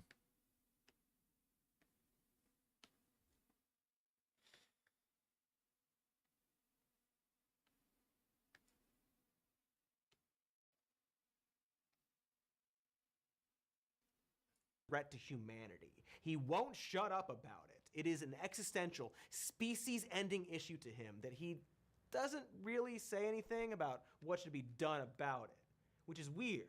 He doesn't offer a solution or talk about making raising kids more affordable or easier. Well, that's not true, I guess. He does offer robots, so you could just let his expensive robots raise your children for you, I guess. But even regarding immigration, he doesn't suggest that perhaps that could help increase birth rates, which it could.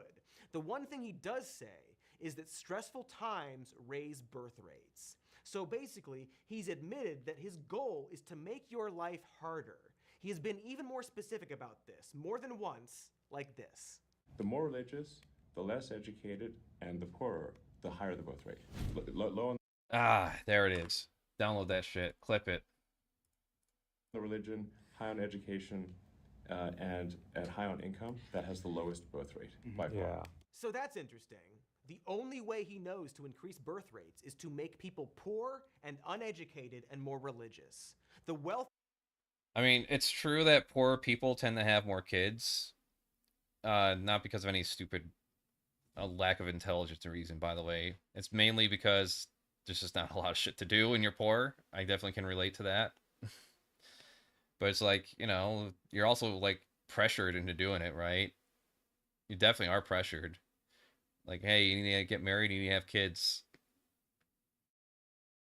Trying to get rid of some of these Elon hair plugs. Make him balder. Let's get him back to reality here, what he really is. I have no problem with people fucking with their hair and shit, or their looks. But, there he is. That's more like it. Alright.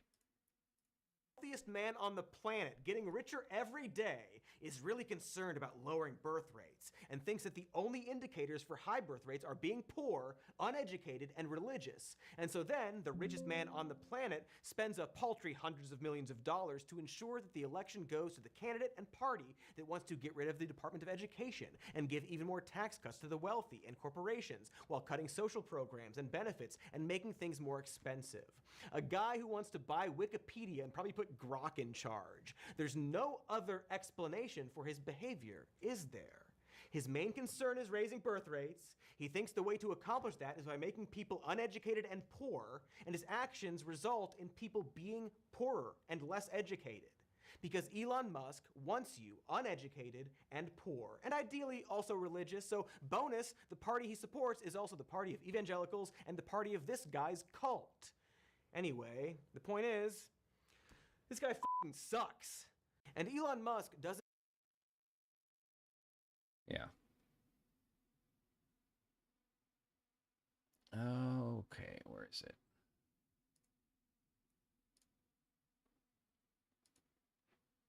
Art projects, there it is.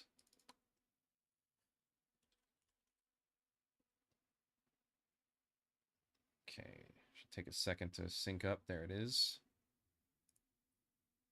Perfect, that's exactly what I was looking for. Let's put that quote on there.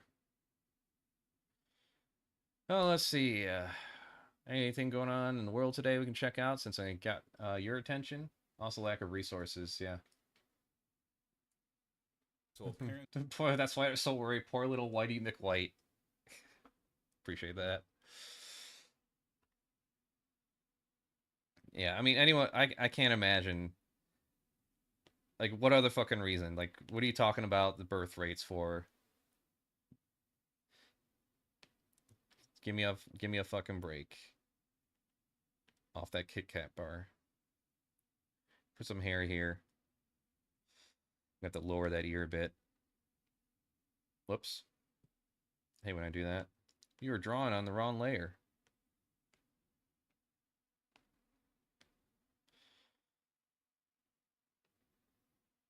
All right, what's got here? Charlie Robinson messaged roommates. we have more info on the Charlie All Kirk right. situation. There's now text from his We'll do roommate 2 videos of revealed this that guy. Sure, why Tyler not? Robinson confessed to It's the all off the crimes. cuff. They're saying his roommate was trans, and I don't think we'll ever see this roommate. Let's get into the video. Police interviewed Robinson's roommate, a biological male who was involved in a romantic relationship with Robinson. The roommate How do you know told that? police that the roommate received messages from Robinson about the shooting, and he did provide those messages to police. On September 10th, 2025, cooperative. the roommate received Or she a is. text message from Robinson which said, "Drop what you're doing. Look under my keyboard." The roommate looked under the keyboard and found a note that stated, quote, "I had the opportunity to take out Charlie Kirk, and I'm going to take it." Police found a photograph of this note. The following text exchange, then took place. After reading the note, the roommate responded, Ancient "What? people You're that should be fucking joking, right?" retired. Robinson,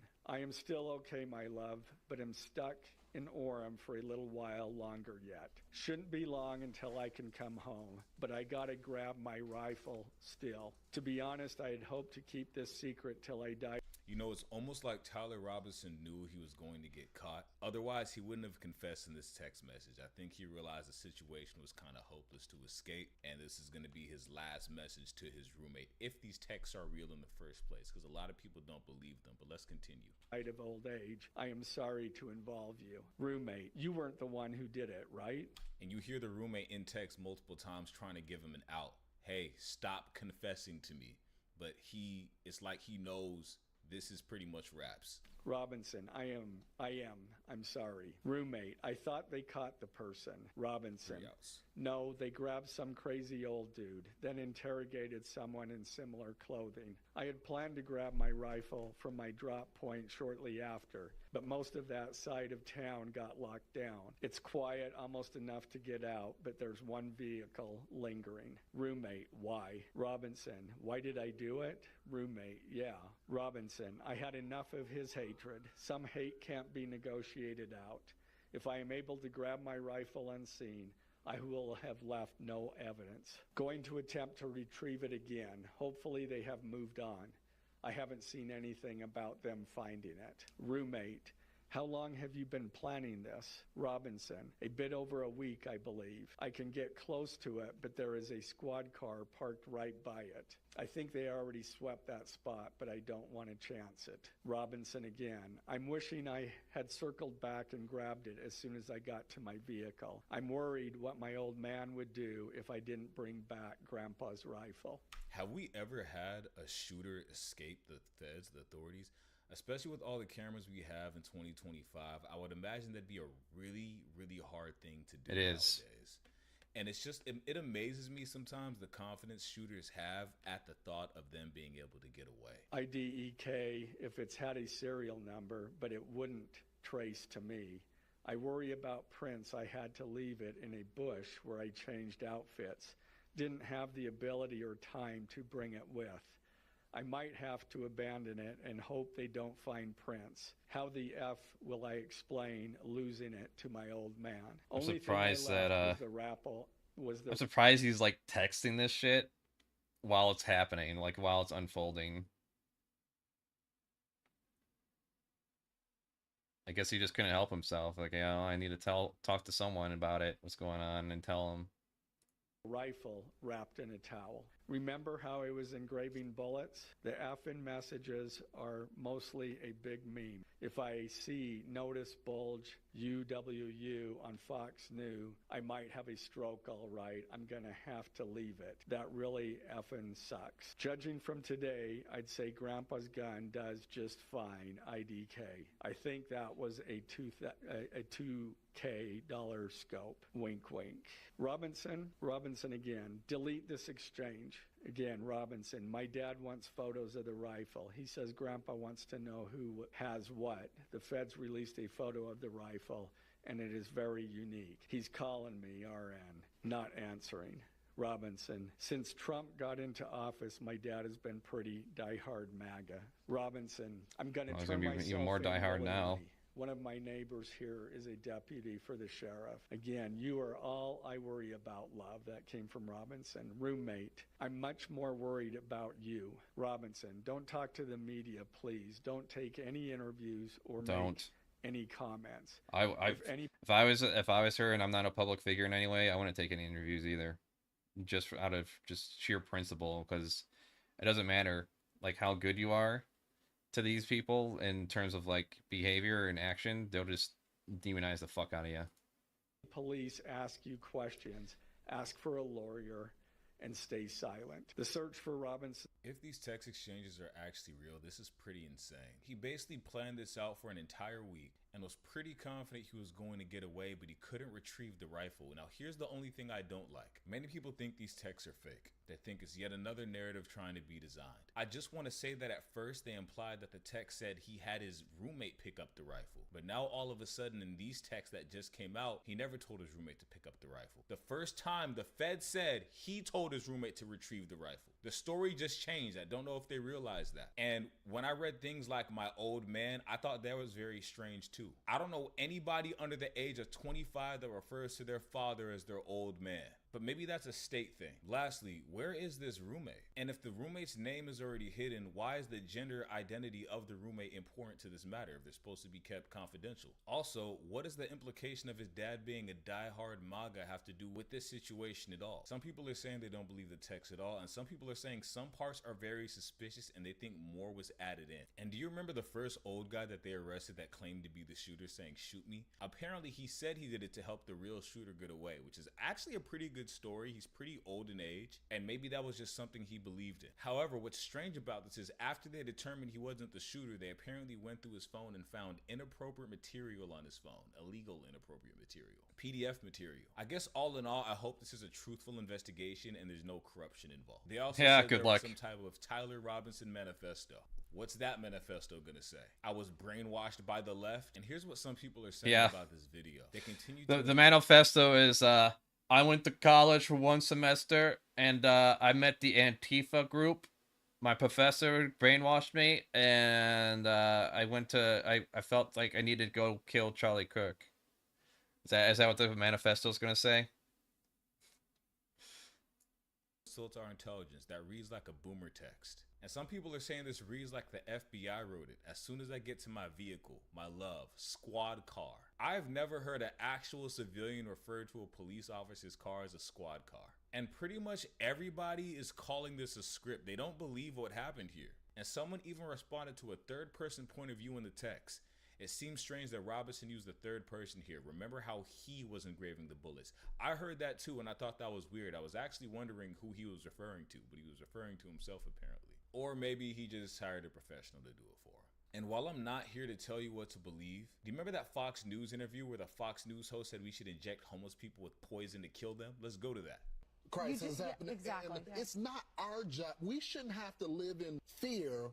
Put them in a mental institution. Put them in a jail. Or involved. We used to have mental institutions for mentally ill people, but Reagan closed them all because Jimmy Carter did it. Just because there was a D next to the name of the person who did it, Reagan's like, close them, defund them. Lethal injection or something. I think the only investigation report I trust right now is Ken Binstein for the most part. Kemplinstein? Who's that? I'll have to look him up. Just kill him. He said that, and then he was forced to apologize for saying that, which he didn't sound sorry at all. I'll go to that apology. Well, no, of course not. He's got to keep face to keep his job. That's it. For you. You tell me if this sounds authentic to you. And it actually happened when we were together on Wednesday, Lawrence. In the morning, we were discussing the murder of Irina Zaruska in Charlotte, North Carolina, and how to stop these kinds of attacks by homeless, mentally ill assailants, including institutionalizing or jailing such people so they cannot attack again. Now, during that discussion, I wrongly said they should get lethal injections. I apologize for that extremely callous remark. I'm obviously aware that not all mentally ill homeless people act as the perpetrator did in North Carolina. And Not all mentally ill people are homeless either. Like, goddamn, man.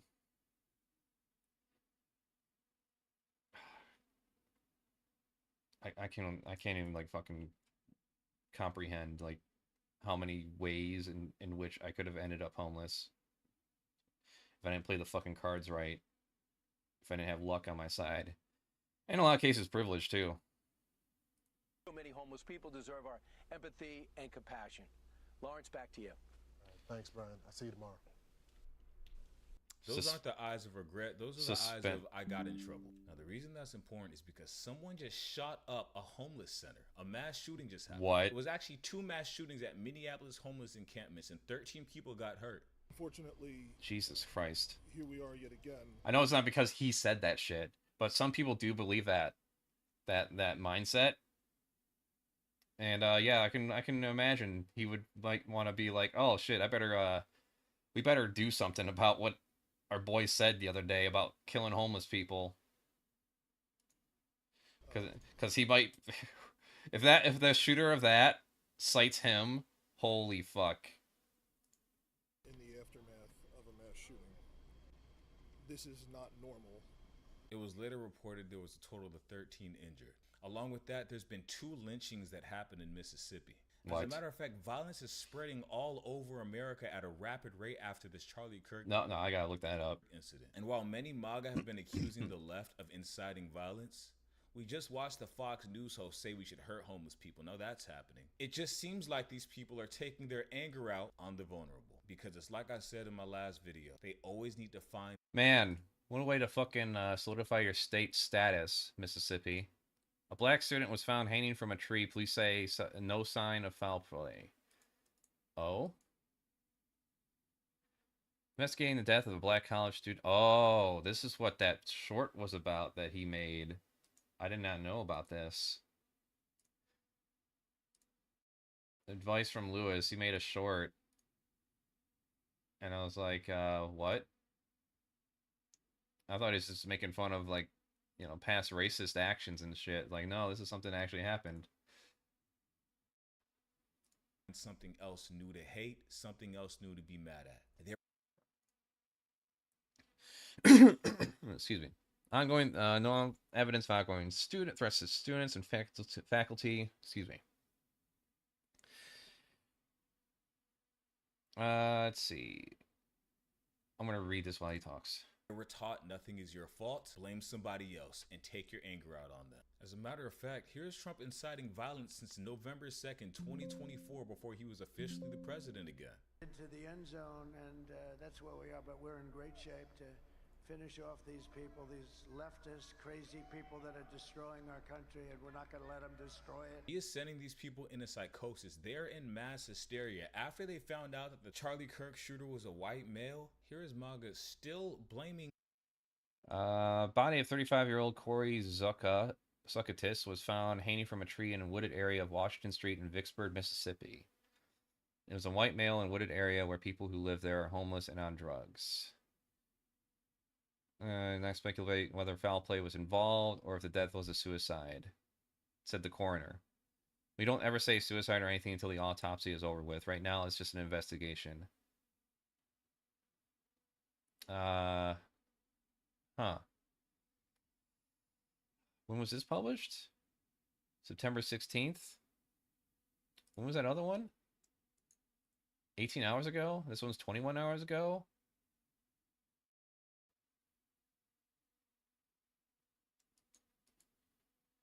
Let's see.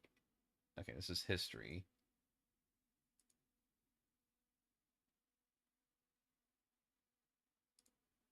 Huh. The left after these text messages got released. Yes, we don't need it. What is interesting here is why is only this happening on the left and not the right? That's all we need to know. What about There's Vance absolutely Pilcher? no cognitive. What about Melissa Hortman that we just okay, you want to talk about Melissa Hortman? Yeah. Did you know her name before it happened? None of us did. None of us were spending every single day talking about Mrs. Hortman. I never heard of her until after she died. She doesn't matter? Don't play that bullshit with me.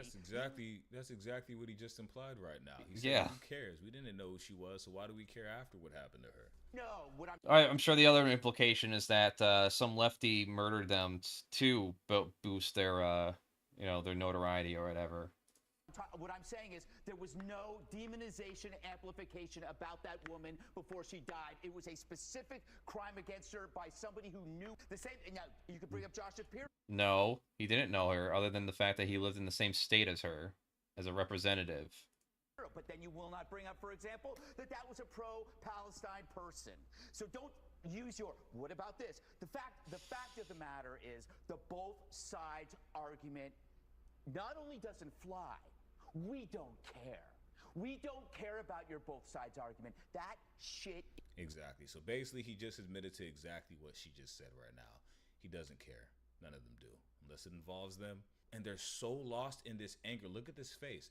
They're so lost in this anger, they can't even see where the problem is coming from. That they're just deluded. There's nothing you can tell somebody like this. He's decided to see the world a certain way, and there's nothing you can say. He's also paid to see it that way. Dead. For one thing, there is no cognitive dissonance on our side. On your side, your beliefs do not match reality, so you're coming up with these rationalizations. You mean like how guys like you believe God and say God exists with no evidence, but trans people exist with evidence, and you're like, nah, trans people don't exist. They're an invention from 2015. Like, what about this? Or what about that? We're not doing that because we saw it happen. We saw a young, bright man assassinated, and we know who did it. We are not coming up with rationalizations. We are calm, we are honest, and we are resolute. We're not defensive, and I understand the defensiveness. I understand why people are... We're not defensive, but let me explain why I'm defensive. I'm telling you, he's just projecting what he is. That's what always happens. And what about this? Because if you have to face the underlying fact to this, your life is going to fall apart. It's crazy because this guy is clearly off his rocker, but there's someone that's going to watch this video and think, yeah, this guy's making complete sense. And it sucks that so many people like this are just a lost cause, because I would like for there to be a middle ground or a resolution for all this violence and these lies, but a liar chooses to be a liar. If someone decides to see the world as a certain way, that's the end of that. I'm telling you, what these people are gearing up for is so dangerous. Here is Trump today saying we're gonna go after people like you because you treat me bad. This is the president making threats against Americans that he doesn't like. And what do you make Pam Bondi saying she's gonna go after hate speech Is that, I mean, a lot of your allies say hate speech is free speech. Should probably go after people like you because you treat me so unfairly. It's hate. You have a lot of hate in your heart. Maybe Would that they'll be come after appropriate? ABC. Well, ABC paid me $16 million recently for a form of hate speech, right? Your company paid me $16 million for a form of hate speech, so maybe they'll have to go after you. Look, we want everything to be fair. It hasn't been fair. And the radical left has done tremendous damage to the country, but we're fixing it. We have right now the hottest country anywhere in the world. And remember, 1 year The ago, hottest. our country was dead. And Our now country was Washington, dead a year ago. D.C. is fixed, and I fixed it. Our country was dead a year ago. We didn't have a country a year ago. You know, Social Security wasn't being paid out. You know, none of the government services were going. Post office was shut down. Yeah, we just didn't have anything going on. The mayor was fine. The mayor was just fine. Okay? The mayor had the sick city for many years. He's been mayor for many years. The one that fixed it was me and my people. And it is so safe. You should take your beautiful wife tonight and have dinner down there. You won't be shot. You won't be accosted. You won't even be looked at incorrectly by anybody. Washington, D.C. is safe. Now we're going to Memphis, where it's pretty rough, to put it mildly. And then we're going to have to go. A friend of mine who... Donald Trump sent the National Guard to Washington, D.C., and we watched them pick up trash because there was nothing to do. He did nothing. These fake accomplishments, fake problems, fake solutions, and the crowd goes wild. Fake president, fake tan, fake hair, fake son, fake wife, fake employees, fake coworkers, fake businesses, fake business documents. America isn't the hottest it's ever been, Donald Trump. America is the fakest it's ever been because it's a reflection of you. Any leader should see his people as a reflection of him. So if there's discourse in your country, it's on you. You pardoned over 1,500 criminals and told them to fight the left. You told them they had a right to be radicalized because the left is the problem. Promotional, and you want to win because you are a loser. You've lost the economic stability of this country. You've lost this country's trust. You're losing the trade war, and you're making your fans lose their minds. You lose so much you have to lie about how much you're winning. And if people don't pretend you're winning like your fans, you threaten to go after them. The hate speech you've allowed to thrive in this country is not disavowed by you. You disavow those that disavow the hate speech in this country. The violence in this country is not disavowed by you. You call for more. You say that these people are the reason you have a right to be violent against them. Did you not see how I pardoned 1,500 people from January 6th that were violent at the Capitol? You have your supporters making videos saying they're going to go commit more mass violence. And we already identified 2 of them. One was a J6er with a public criminal record. Is that the left? If there is one thing for certain, it's that you will go down in history as the worst president America has ever had in this country. Citizens are a reflection of you. Wait till the next one. Understand you're trying to create an army by validating every one of your supporters and what they do, even when they're wrong, because you just want their loyalty, and they can't see past that. Doesn't mean the real Americans that want justice for all and not the right or the left are going to stop asking you for the Epstein files. Release them. You may have put your followers under this mass hysteria hypnotization, but unfortunately for you, most Americans see past all of your lies. You have officially introduced chaos and lawlessness in this country, and it's only been 8 months. You failed us, President Trump. You made a video saying you're not doing too well and you know you're going to hell and that you're on the bottom of the totem pole. So you know how awful you've treated American citizens that don't deserve it. And yet you continue to take stage and continue to be this same person that you yourself said is at the bottom totem pole of hell. I did not know how easy it is to control a large portion of America until Donald Trump stepped in the scene. They are so easily manipulated by their own cognitive dissonance to the point you can't have a conversation. I didn't hear about the homeless shootings. Oh yeah. What's right and wrong anymore, because the only thing right to them is what Trump said was right, and anything else he didn't say was right is wrong. And if you are MAGA and you still cannot see past Trump's lies, I really hope you do before it's too late. He is setting up to be a dictator and has lied so much we don't know what to believe when we hear news stories or any information come out about anything. We have to question everything now because of the amount of misinformation and disinformation he is allowed to thrive in this country to his benefit, because uneducated people, which he stated he loves, are his target market. Do not remain uneducated. Thank you very much for watching my video. Please remember to leave a like, comment, and subscribe, and I hope to see you next time.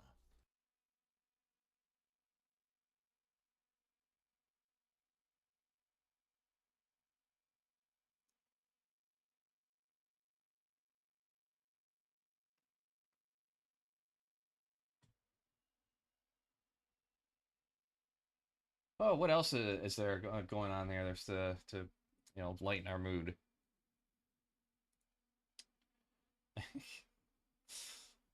See what's in my watch later list here. Why stop here? Why farmers voted for Trump? Okay, fine. You know what? I never watched this person before. Let's see what they got to talk about. Why are you holding your mic? Stop it. I hate that shit. Something we may have been hearing a lot from farmers is we're having a big emergency financially because of the tariffs and the trade war. And something I keep hearing is we were lied to.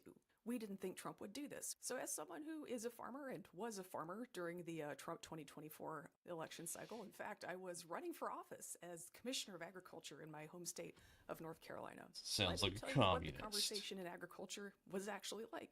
I can't recall anybody who actually thought Trump wasn't going to start a trade war. What do you mean we were lied to? Everyone knew this was going to happen. Because for one thing, he was running on starting a trade war with China again. And for another, he already did it once. Everybody knew this was going to happen. Everybody in agriculture knew this was going to happen. And as someone who's a farmer and, not necessarily aligned politically with most farmers, I found that kind of confusing, just like most people do. Oh, I should mention, in 2024, I was running as a Democrat. Right? So I was talking with farmers and I was talking about politics with people. Everybody knew Trump was going to start a trade war because he ran on that. He campaigned on that and he already did it once. Everybody knew he was going to do this. Now, like most people, I thought this is insane. How are farmers whose job depends on exports going to support a guy who is promising to destroy their business? I got an opportunity to sit down with the farm lobbyist, and credit to him, he did actually sit down with me because I was running as a Democrat. A lot of farm spokespeople just wouldn't. And I asked him point blank, I said, hey, we all know this is going to happen. We all know this is his plan to start a trade war that is going to hurt your businesses just like it did last time. We all know this, right? And he said, yep, yeah, we know. And I said, then explain to me why we're supporting this guy. Make it make sense to me. I said, explain it to me like I'm five, because, I am a Democrat, so you'll have no trouble speaking to me like I'm five. So let's start with that. And he said, listen, we understand there's some risks with being part of the Trump coalition. We understand there's some risks to us. But we also understand that there are going to be some benefits. And What are the I wouldn't benefits? elaborate beyond that. But let's unpack. Are they just moral benefits, like, I don't know, church and state or some bullshit? That's the only thing I can think of. It's just like some fucking, like, either like religious aspect to it or racial aspect to it. Because if you're not on the economy, right, you're just on like some kind of weird social issue about it. It's like, what is it? Well, let's find out. What kind of benefits could that have meant, right? What kind of benefits could people have been looking forward to that might have made up for the fact that we're about to start a trade war? And everybody knew it. Well, first off, last time Trump did this, he just gave farmers a lot of free money. So I'm sure people assumed that would happen again. And we'll get back to that. Oh, to subsidize it. They thought they were going to get subsidized again. September, that hasn't happened yet. Let's talk about what else Trump has done for farmers. He did make it easier to do slavery on farms and get away with it. And I don't even mean 13th Amendment, which is already technically legal. I mean, he made it easier to bring in H-2A workers and treat them like trash, okay? He made it easier to do that. There were some reforms to the H-2A system in 2024 because we found that a lot of people were abusing it and enslaving workers, keeping them trapped in this country, keeping them from leaving, threatening their families to force them to work harder and not paying them enough. If that's not slavery, what is? So he did that. Trump did that for farmers. He made it easier to keep people in bondage. So that's a benefit. There was, of course, the big, beautiful bill that had lots and lots of tax breaks, which farmers are really interested in because folks don't realize this, but farmers are actually quite wealthy. The majority of small family farmers at this point in U.S. history are millionaires. Most small family farmers are millionaires. So this is a group of people, farmers, who are very, very interested in tax breaks because they have a lot of estate and a lot of property to think about tax-wise. Well, like the inheritance tax, for instance, is so fucking high as reaching the bar. Like, I don't know. I forgot what the let's see, how much money you have to have drives me nuts. pay As someone who inheritance came up in tax. agriculture as a farm worker, working for farmers, people keep saying, but farmers are working class. They're voting against their working class interests. When will they wake up? Never, because they're not working class. We've had the numbers on this for decades. The USDA's had data on this for years on the internet where you could just look it up. No one's ever bothered to. I get it. The farm owners are the millionaires and billionaires or whatever, right? They own the farms because it's all corporatized, and the workers are just fucked. Look, we just assumed farmers were working class because, I don't know, big trucks, because those are cheap. Yeah, I don't know why people think farmers are working class. Land and tractors and trucks ain't cheap. It's not that complicated. You know, we had a century where, yeah, the smallest, poorest family farms are getting pushed out. Well, what happens after a century of that? Who's left? It's not poor people, is it? So anyway, that's another big benefit that farmers got from Trump is big tax breaks. That big, beautiful bill also had, was it 52? Okay, according to search here, federal estate tax exemption is 13.99 million per individual. Only estates exceeding this amount will be subject to federal law. The exemption amount will increase to 15 million per person, 30 million for married couples in 2026. So unless your estate is worth or your inheritance, whatever inheritance you get, unless it's worth more than 15 to 30 million, you don't have to worry about fucking paying taxes on it. Give me a fucking break. Billion in additional free money for farmers, but of course that's not enough. They're expecting other bailouts to come after that, and that has not been available so far. So everybody's starting to sweat just a little bit. Shoot, what else was there? Oh yeah, environmental regulations. Yeah, environmental regulations was another thing they didn't like very much, and looks like those are not happening so much anymore either. So when people tell you, as farmers, we were lied to, that is absolutely not the case. We all knew what was coming. I thought we all knew this was the bargain we were driving. So when people come up and say now, oh, we were lied to, by what, your own eyes? You didn't notice last time you did this? What do you mean you were lied to? To genuinely think you were lied to, I think at this point you had to have wanted to be lied to. And that's not being lied to anymore. That's participating in a little group LARP activity. This we were lied to thing is just real interesting to watch, because if you were there, you know, no, we were not lied to. We all knew this was going to happen, and people just assumed that free money would be there. Let's wrap up this free money conversation. In Trump's first term, he started trade wars that destroyed a lot of farmer sales, but he made it up to them by giving out free money. And people just assumed that would happen the second time around. Last time he was president, he still needed to get elected. Oof, this time, not it's good a for my second back. term. So either we follow the Constitution and he can't run for president again, or we just throw all of that away. And then he doesn't really need votes so much anymore because we're not really doing the Constitution anyway. So yeah, he courted farmers in 2024 because he needed them. And now that he's in power, he doesn't need farmers anymore. He doesn't need us anymore. It's as simple as that. I mean, this is a guy who got kind of famous for stiffing his contractors. He doesn't need us anymore. And here in agriculture, I thought we all knew that story about free milk and a cow. And he's got the milk. You don't need to buy the cow. If you don't look out, sometimes you get milked. As far as being rescued from this, my opinion is, I grew up in a pretty conservative household, and I don't hold with everything I was raised with, but we talked a lot about letting people have the dignity of their choice. People are grown-ups. They should understand the choices that they're making with all the information available to us, and especially grown adults with a good amount of wealth. You'd assume that with that comes some insight into how to build your business, and All if right. it doesn't, is that the taxpayer's problem to solve? Or is it an opportunity for new people with skills and maybe some more insight to get? Thank you, Desi. All right, I think this is pretty much done. The only thing I'm going to be doing next is just putting the letters on here. Procreate really fucking sucks when it comes to lettering, so I have to take this over to Krita, put the lettering on there, and then just start making a bunch of stickers with the quotes underneath it. And then, yeah, I'll go from there. But, okay, well, that's nice to know about farmers. Oh, it's only 11. Damn, I started early today. Oh, fuck. I'm just going to take a quick break and get some coffee then, and I'm going to be right back, and I'll get into the next part of this. I just need 10 minutes to get away from this for just a little bit. Just give me like 5-10 minutes, I'll probably be back. But if you leave, that's fine. I understand. Thanks for coming by. But I feel the need. I can get more work. I can probably finish these today. Oof. Enjoy some memes.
Alrighty. So I guess we're going to switch it up a bit. Maybe.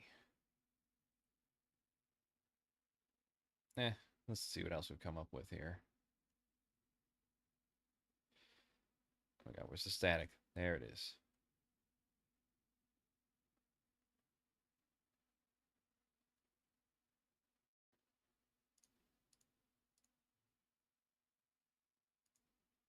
All right.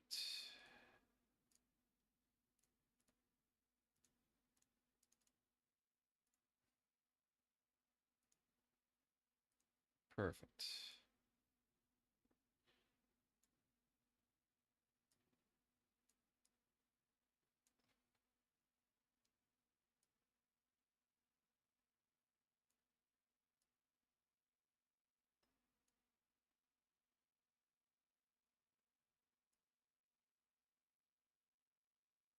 What's all that? Oh, that's some weird display shit. Whoa. Yeah, that's some graphical error.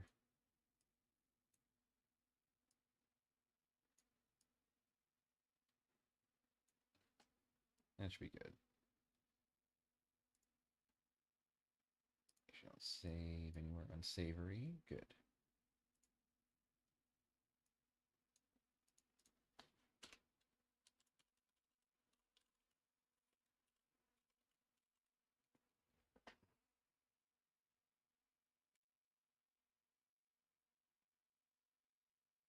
Okay. What else we got going on in the world today?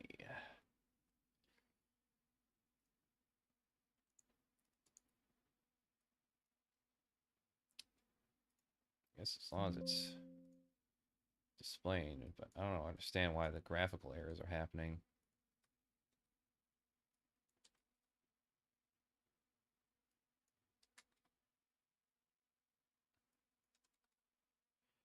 In fact, we could just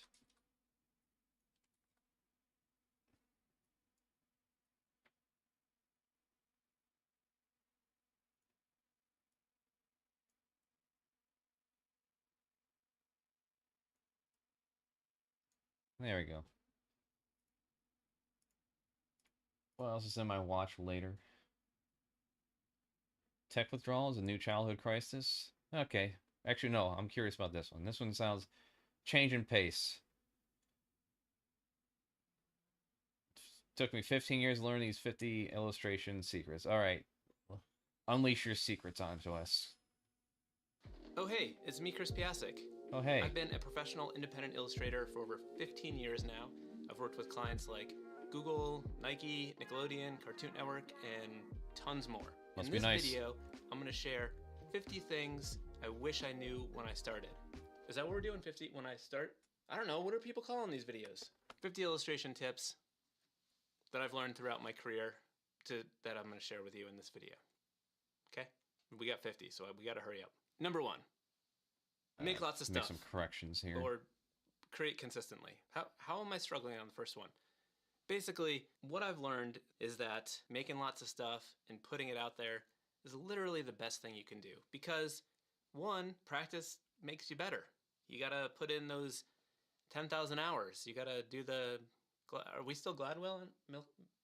Listen, I accidentally became an illustrator, and that was completely a result of me starting a daily drawing project back in 2007. I just committed posting a new drawing online every day. That just kept me accountable, and I kept doing it. After about a year, I started getting commissioned work requests based on those drawings. And after about 2 years in, I was doing it full time, freelance as an independent illustrator. I should say that I didn't even do any of the traditional promotional stuff that illustrators do when they're trying to build up their career. Is this part of your secrets? I literally just did the daily drawings, and there was that act of posting new work online every day. That was just sort of like a numbers game where, some of them were bad, some of them weren't good. A lot of them were bad, especially the first many years were terrible. But that consistency, I kept showing up, Eventually, it got in Alright. front of the people who appreciated it and wanted to potentially work with me. I saw this same thing carry over when I started this YouTube channel 2 years ago, where I was like, all right, well, I know that if I'm actually going to do something, I really need to commit. And for me to commit and follow through as someone with ADHD, I need some sort of structure or some way to trick myself. And I was able to trick myself by just firmly believing that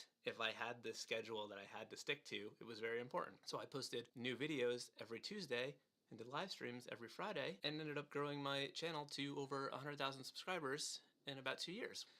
Are we still on 1? How are we going to do 50? Number 2, experimentation leads to growth. Don't get stuck in your comfort zone. Man, this is gonna be a bunch of shit I already know, isn't it?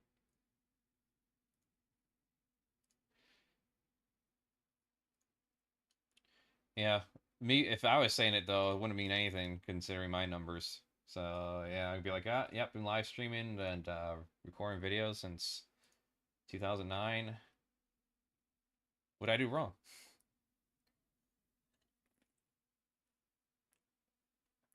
I think that's why I get drawn to the fucking news events and shit. Oh, what we got here?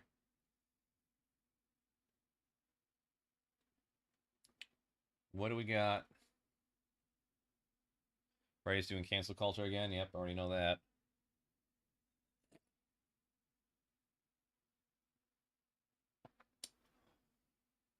Gives a shit about neurotic.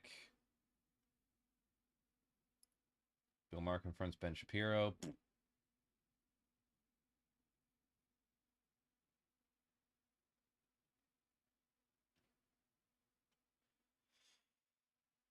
Oh.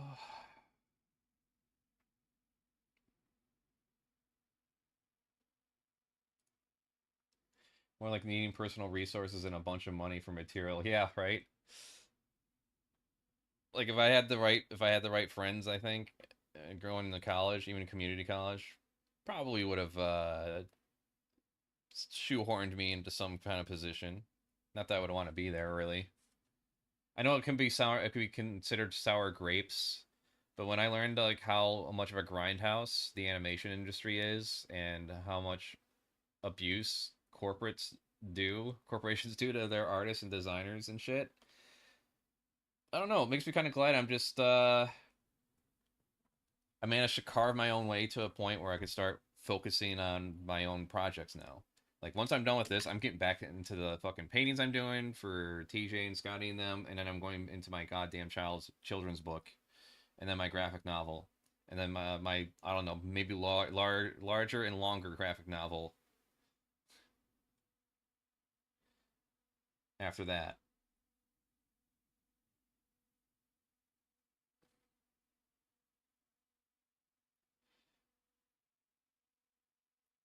I think I'm kind of like sick. I'm already sick of hearing Charlie Kirk. Seeing nothing but videos about it right now is not helping. What else can we What else can we fucking even look at? God damn. All right, watch later. I like I like to listen to some things while I'm working. If you had to destroy the case, okay, let's look about Fiverr. You know what? Fiverr was because I was curious about maybe like posting more of my shit on Fiverr and trying to push that outside of instead of Etsy. So let's see how Fiverr's going, huh? the go-to place for freelancers. Graphic design, coding, voiceovers, it had it all and was worth It over had it $11 all. billion. Then it crashed. Its share price is down over news to 90% me. and has lost 10. Holy fuck, man.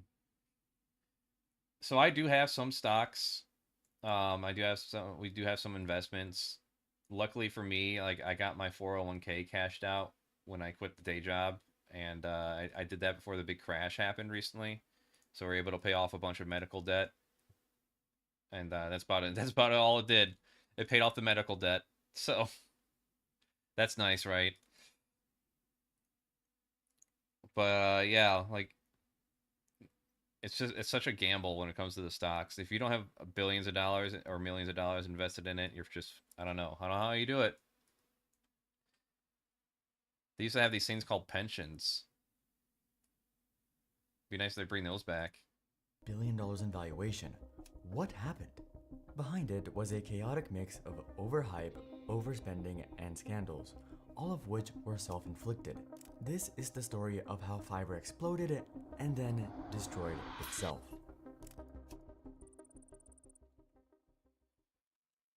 Our story begins in June 2019. Fiverr was going public and listed on the New York Stock Exchange at $21 a share, and the results were fine. For the next 6 months, it hovered between $20 and $30. Not too impressive, but little did Fiverr know. I feel like I'm not done with this yet. God damn it.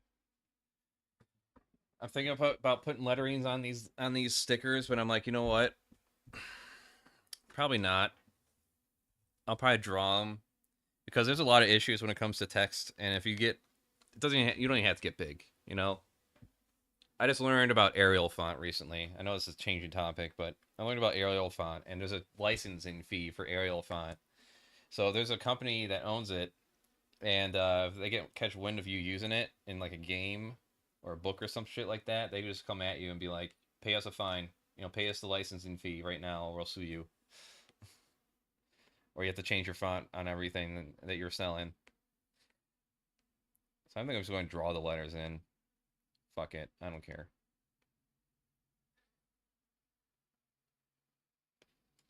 I can find some creative way to do it real quick. Switch back to my...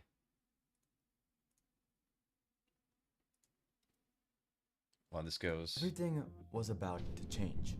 We have a new name for the coronavirus. The World Health Organization has officially called it COVID-19. I have today declared that the coronavirus presents a public health emergency in the United States. When the world went into lockdown, companies had to change overnight, from in-office to remote in a matter of weeks. Many businesses were closing their doors with revenue plummeting, but something else was happening to Fiverr. Fiverr suddenly exploded. Money was pouring in, staff could barely keep up with signups from companies looking to hire, but also new freelancers. Of course, this was the pandemic, but why exactly? Well, there are actually 3 distinct reasons. The first is that businesses had to go digital overnight, but many had never done so before. Demand for digital services like websites, e-commerce, online marketing, video content, graphic design, and much more skyrocketed immediately. Second is actually from employees. As businesses shut down or downsized, thousands were getting fewer hours or were laid off entirely. So many turned to freelancing for extra work, and Fiverr was the perfect choice. And reason 3 was try before you buy. With businesses downsizing, remote and strapped for cash, hiring new staff during COVID was risky and expensive. So managers outsourced short-term projects to freelancers. Many companies did this before, but suddenly, businesses that had only hired employees were dipping their toes into contract work. Fiverr witnessed a tidal wave of demand all at once. In 2020, its revenue leapt to $189 million, a 77% increase from 2019. In 2021, it leapt again to $300 million, another 57% jump. These jumps were absurd, and investors had taken notice of the boom and wanted in. Fiverr's share price went from mostly horizontal to vertical, from $25 in March 2020 to over $200 that time next year. Fiverr's value had climbed from hundreds of millions to over $11 billion. In their annual financial report, founder and CEO Mika Kaufman said, "We are carrying that momentum into the new year, and I'm thrilled about what lies ahead for us in 2021. They had a boatload of new cash, but also an expensive stock price to pay for acquisitions. Fiverr was loaded and everything was looking great. Yet, from here, things didn't go as planned for Fiverr. Behind this lucrative growth and expensive marketing campaigns was a dark secret. Fiverr's leaders watched their empire crumble before their very eyes." I heard a lot of scams on there. People One getting scammed driving themselves, factor behind especially the fall workers. of Fiverr is AI. You can either complain about it or take advantage of it. That's why I'm excited to talk about today's sponsor, Warp. Warp is an AI coding tool. That's It's a like Claude it's Code. a coding tool. Holy shit. So there's companies that are already like trying to put the hammer on this. Like if you use AI to fucking code your tools and we find out about it, you're fucked. It's not that using AI itself is the problem, is that if you try to use it as your primary source without like reviewing it, going over it, But you're just, you know, you're going to end up costing the company money with your fuck-ups. Or cursor, but with a deeper context and actual coding built in. Who cares? Gemini CLI of the Fortune 500 against your branch or directly inside I just want Warp something with their different from built-in Charlie. text editor. Real-time indexing across multiple repos gives agents the context they need, and you can scope rules per project so your workflow doesn't go off the rails. I ran Warp on a complex page from my own app, Silo. In under a minute, it surfaced architectural improvements. Are we still on this? .dev/logically, or click the link in the description. Thank you to Warp for supporting our videos. In late 2021, Fiverr and its investors were hit with a reality check. The world was opening up with many returning to the office. The revenue was still growing, but had slowed dramatically. It had climbed to $340 million, another record high, but it only grew 12% compared to about 70%. Their share price, however, was in freefall. In July 2021, Fiverr was priced at an impressive $248 a share. Just 1 year later, in June 2022, that had fallen to $34 a share, an 86% drop. Fiverr was now worth barely $1 billion. What happened? Well, there's one figure I left out earlier: profit. Despite the optimism from leaders and investors and that insane boom in demand, this whole time, Fiverr hadn't made any money. In 2019, they had lost $33 million, and in their explosive growth, Fiverr only reduced that to $14 million in 2020. But it gets worse. Despite a slight recovery, losses went into freefall the following year, plummeting to $64 million in 2021, then $70 million in 2022. Yet, revenue was at an all-time high. How is Fiverr losing more money when it should be making it? Firstly, much of Fiverr's new wealth was paper wealth. After a company's IPO, they don't actually make money when you buy or sell shares. So why does the share price matter? Well, aside from being an indicator of good performance, it also gives the company a new asset. Shares are more valuable, and they can use that in place of cash when buying businesses. Oh, this sucks. We get it Fiverr a bit more than they could chew, and then it fucked off and it died. Growth. Fiverr tools and attract big corporate clients for massive projects instead of $5 gigs, and then it all came crashing down. Demand died down, revenue slowed, businesses opened up, and many went back to hiring employees or working full-time jobs. Yet Fiverr had spent hundreds of millions on marketing, R&D, and acquisitions for growth. Fiverr thought that this was the new normal, but that growth engine had stalled. In 2022, with the stock now back to where it started, CEO Mika announced that Fiverr would recalibrate its spending. Growth has and will always be our priority. However, with market conditions worse than anticipated, when growth becomes expensive, instead of growing at any cost, we decided to prioritize EBITDA and free cash flow. They would focus on profits and stability at all costs. But would it be enough? Fiverr was building a business for a reality that no longer existed. The world left the pandemic behind. Fiverr began cutting costs, laying off staff, cutting the acquisitions, and cutting the big marketing spend. They began changing the platform. The search algorithm was overhauled to boost new or rising sellers instead of the same ones at the top. They also removed fake sellers with suspiciously high 5-star reviews. It was the quality recalibration. But there was a problem. Fiverr's top-performing freelancers noticed something strange. Almost overnight, their success scores were demoted due to a drop in communication quality. Sellers who had high amounts of business and happy customers saw their income everything's fall a racket, along isn't with it? their levels, from 3, which are top-rated, to 2, which are notable sellers, and then they received warnings of being dropped to level 1. Fiverr was punishing all the top sellers and wouldn't give anyone a clear answer. Fiverr also wound up in court because it snuck in hidden fees at checkout, annoying both clients and sellers. Freelancers were already annoyed, and somehow Fiverr found a way to make everything even worse. To understand what happened next, we need to take a step back to 2017. Fiverr was rolling out a strange ad campaign. Sleep deprivation is your drug of choice. You might be a doer. These billboards and posters began going up everywhere and left people confused. It was supposed to promote freelancing, but it seemed to glorify burnout and overworking. Even if you liked this idea, it seemed to be going backwards. Workers were becoming more conscious of work-life balance. Not being Yeah, a no slave to shit. your job, leaving at 5 o'clock, having an actual life outside of your career. But Fiverr had just poured millions into a campaign that became a laughingstock. Articles began reporting on the disaster in droves. But Fiverr doubled down. Fiverr's head of digital explained, "We want people to get out of their comfort zones, challenge them to think about their lives and if they are doing everything they can to achieve success." It was a tone-deaf marketing stunt. But why is this relevant?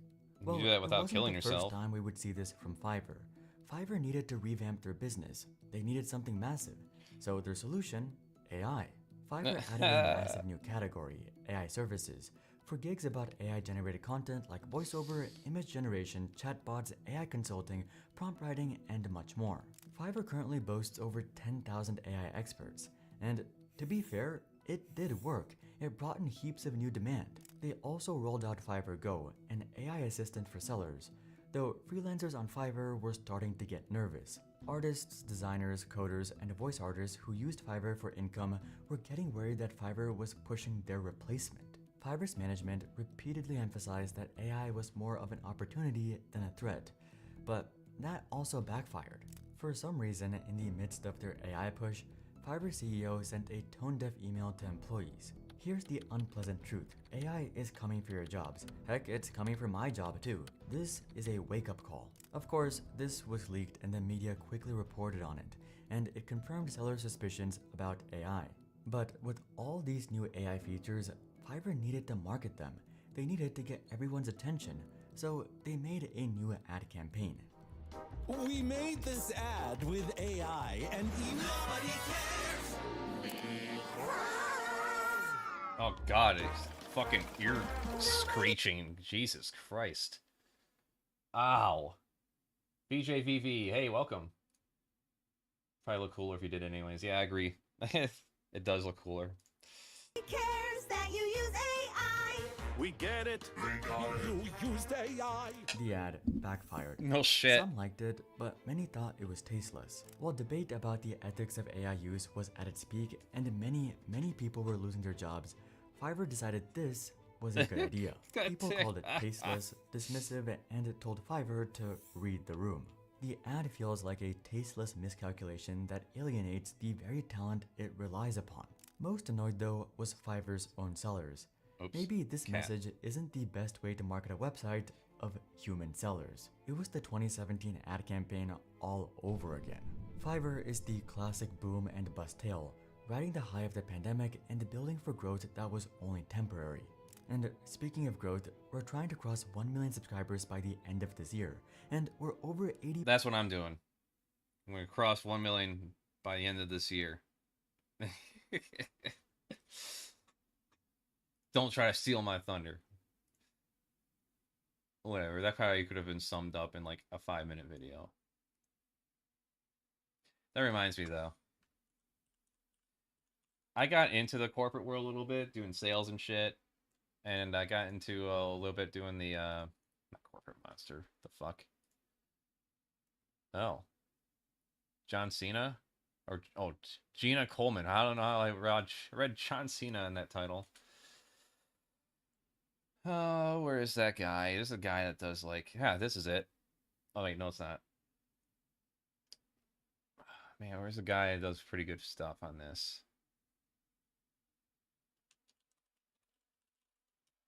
Wait, forced fun. There it is. I like this guy. Takes the piss out of the fucking corporate culture.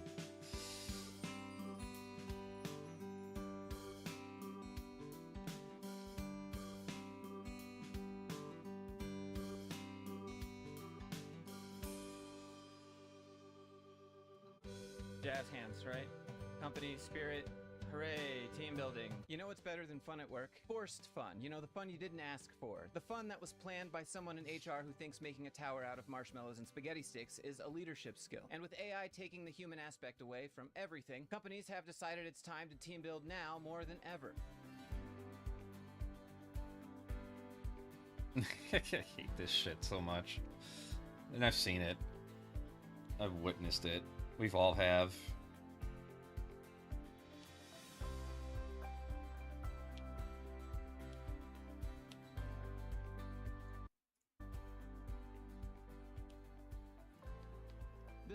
of someone who's just like, "Yup, I work here." Take Airbnb, for example. They most likely spent thousands of dollars to have their employees flown out to a cabin in the middle of nowhere so they could use spaghetti sticks and marshmallows to build a tower. Sometimes success looks like closing a huge deal or hitting a quarterly target, but other times it's about building the tallest spaghetti and marshmallow tower you've ever seen. So now take our recent event with Airbnb at Camp Navarro. Every tower... Reminds me of like all this shit I was forced to do in like church and youth group, and it's like I don't want to fucking do this. I don't want to do your fucking like kitty paper mache crap you want me to do. Can we not? Can we not do that? Where every laugh, every aha moment brings teams closer and makes for a story they won't forget. I just don't think people get this happy over spaghetti and marshmallow towers. These people spend thousands of dollars to go to school, get degrees, and then end up forced to build marshmallow and spaghetti stick towers. The energy of this person right here of like, okay, I'm here, I'm doing it. Are we done yet? I can do this with my kids at home. We have your typical bot comments down here from other CEOs that think this works. Great initiative. Team building through creativity really strengthens collaboration and camaraderie. Love this. Such a great reminder that success isn't only about big wins. Teamwork makes the dream work. Is this the dream, everyone? Is this what you dreamed about when you were a kid? Now, some companies like to team build by staying active with each other. Oh, that looks fantastic. Copyright music, I imagine. Nothing says we value our workers like playing tic-tac-toe on the floor with paper plates. Now, if we take a look at Digital Resources Inc. here, the type of team building they enjoy is the same kind that you take your 8-year-old to for their friend's birthday party. Just got a note in, it's a quick break from the office. You can't be having too much fun now.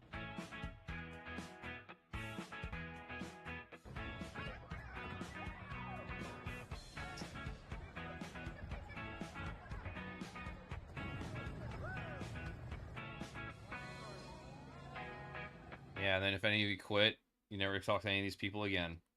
You never stay in touch. There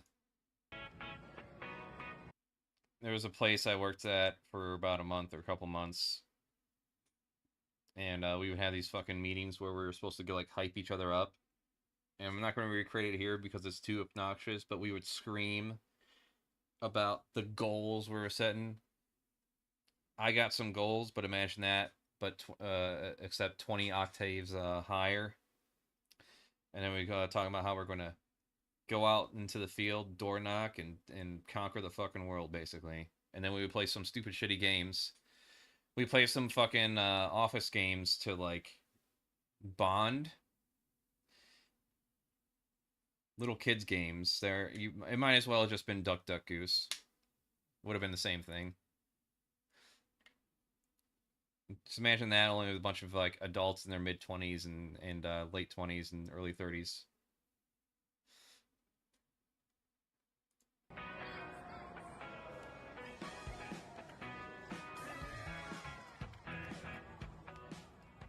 All these people standing around in the background just waiting for this to be end. over. And he's just like, yep.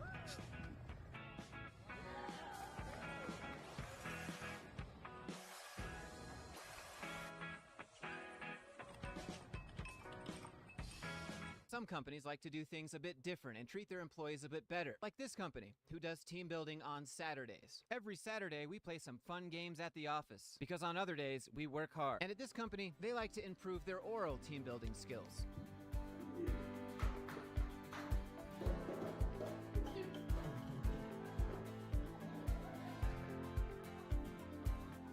But sometimes companies like to team build without using their mouths. This company just wants you to face each other and snap.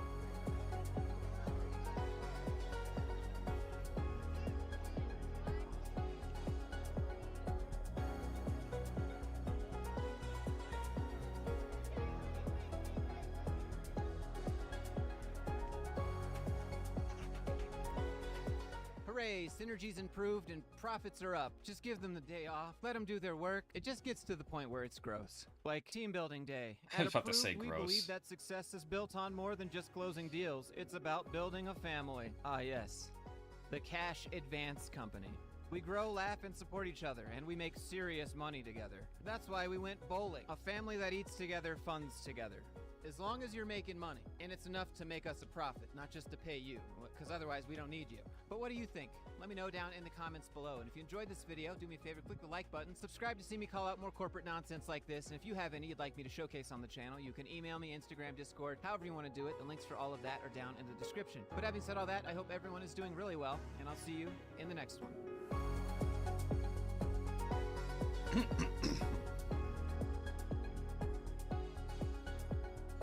There we go. That's a lot better. Let's put them up in the center more. I'm not going to draw in the quotes, obviously. I'm just going to type those in and through Krita, I think. That, yeah, that looks a lot better. I'm glad I did that method.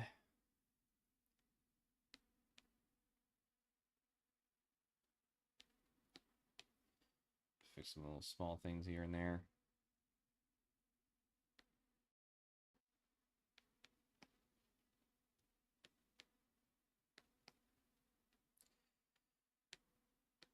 We would have to do when I worked at the call center for the bank, we did like fucking like crossword puzzles and shit too. It's part of like the training exercises to like refresh us. Hated that shit.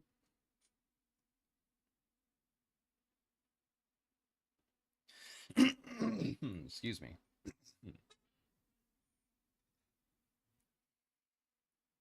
Charlie Cat. Plausible deniability.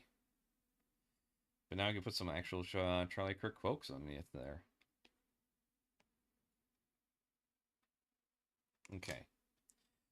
That should update in like a few minutes. Or if not long sooner. I'm getting like pumped up because of the coffee. I should probably take my med. ADD medication incoming. Whoops.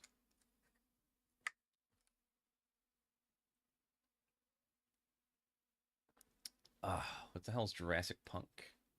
Documentary. Oh, whoops. I cannot watch this without getting copyright or shut down. LinkedIn Gaming is here. So you know LinkedIn, the professional platform as they call it? Well, when you're not working at work, you can now play games. No, I'm serious. Have a look. Connect over fun daily games, in which you can play mini, Sudoku, Zip, Tango, Queens, Pinpoint, and Cross Climb. You know what's hilarious about these LinkedIn games? Is that if you click on one and you come up here to the top over where settings is, if you click it, it says, "Who can see my game activity?"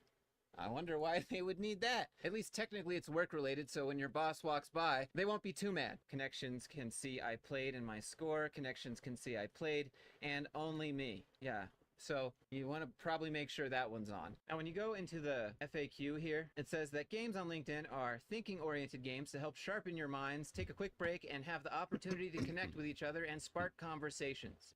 Anyone can play, no prizes. Then what's the point of this? Are we just training AI stuff behind the scenes without knowing it?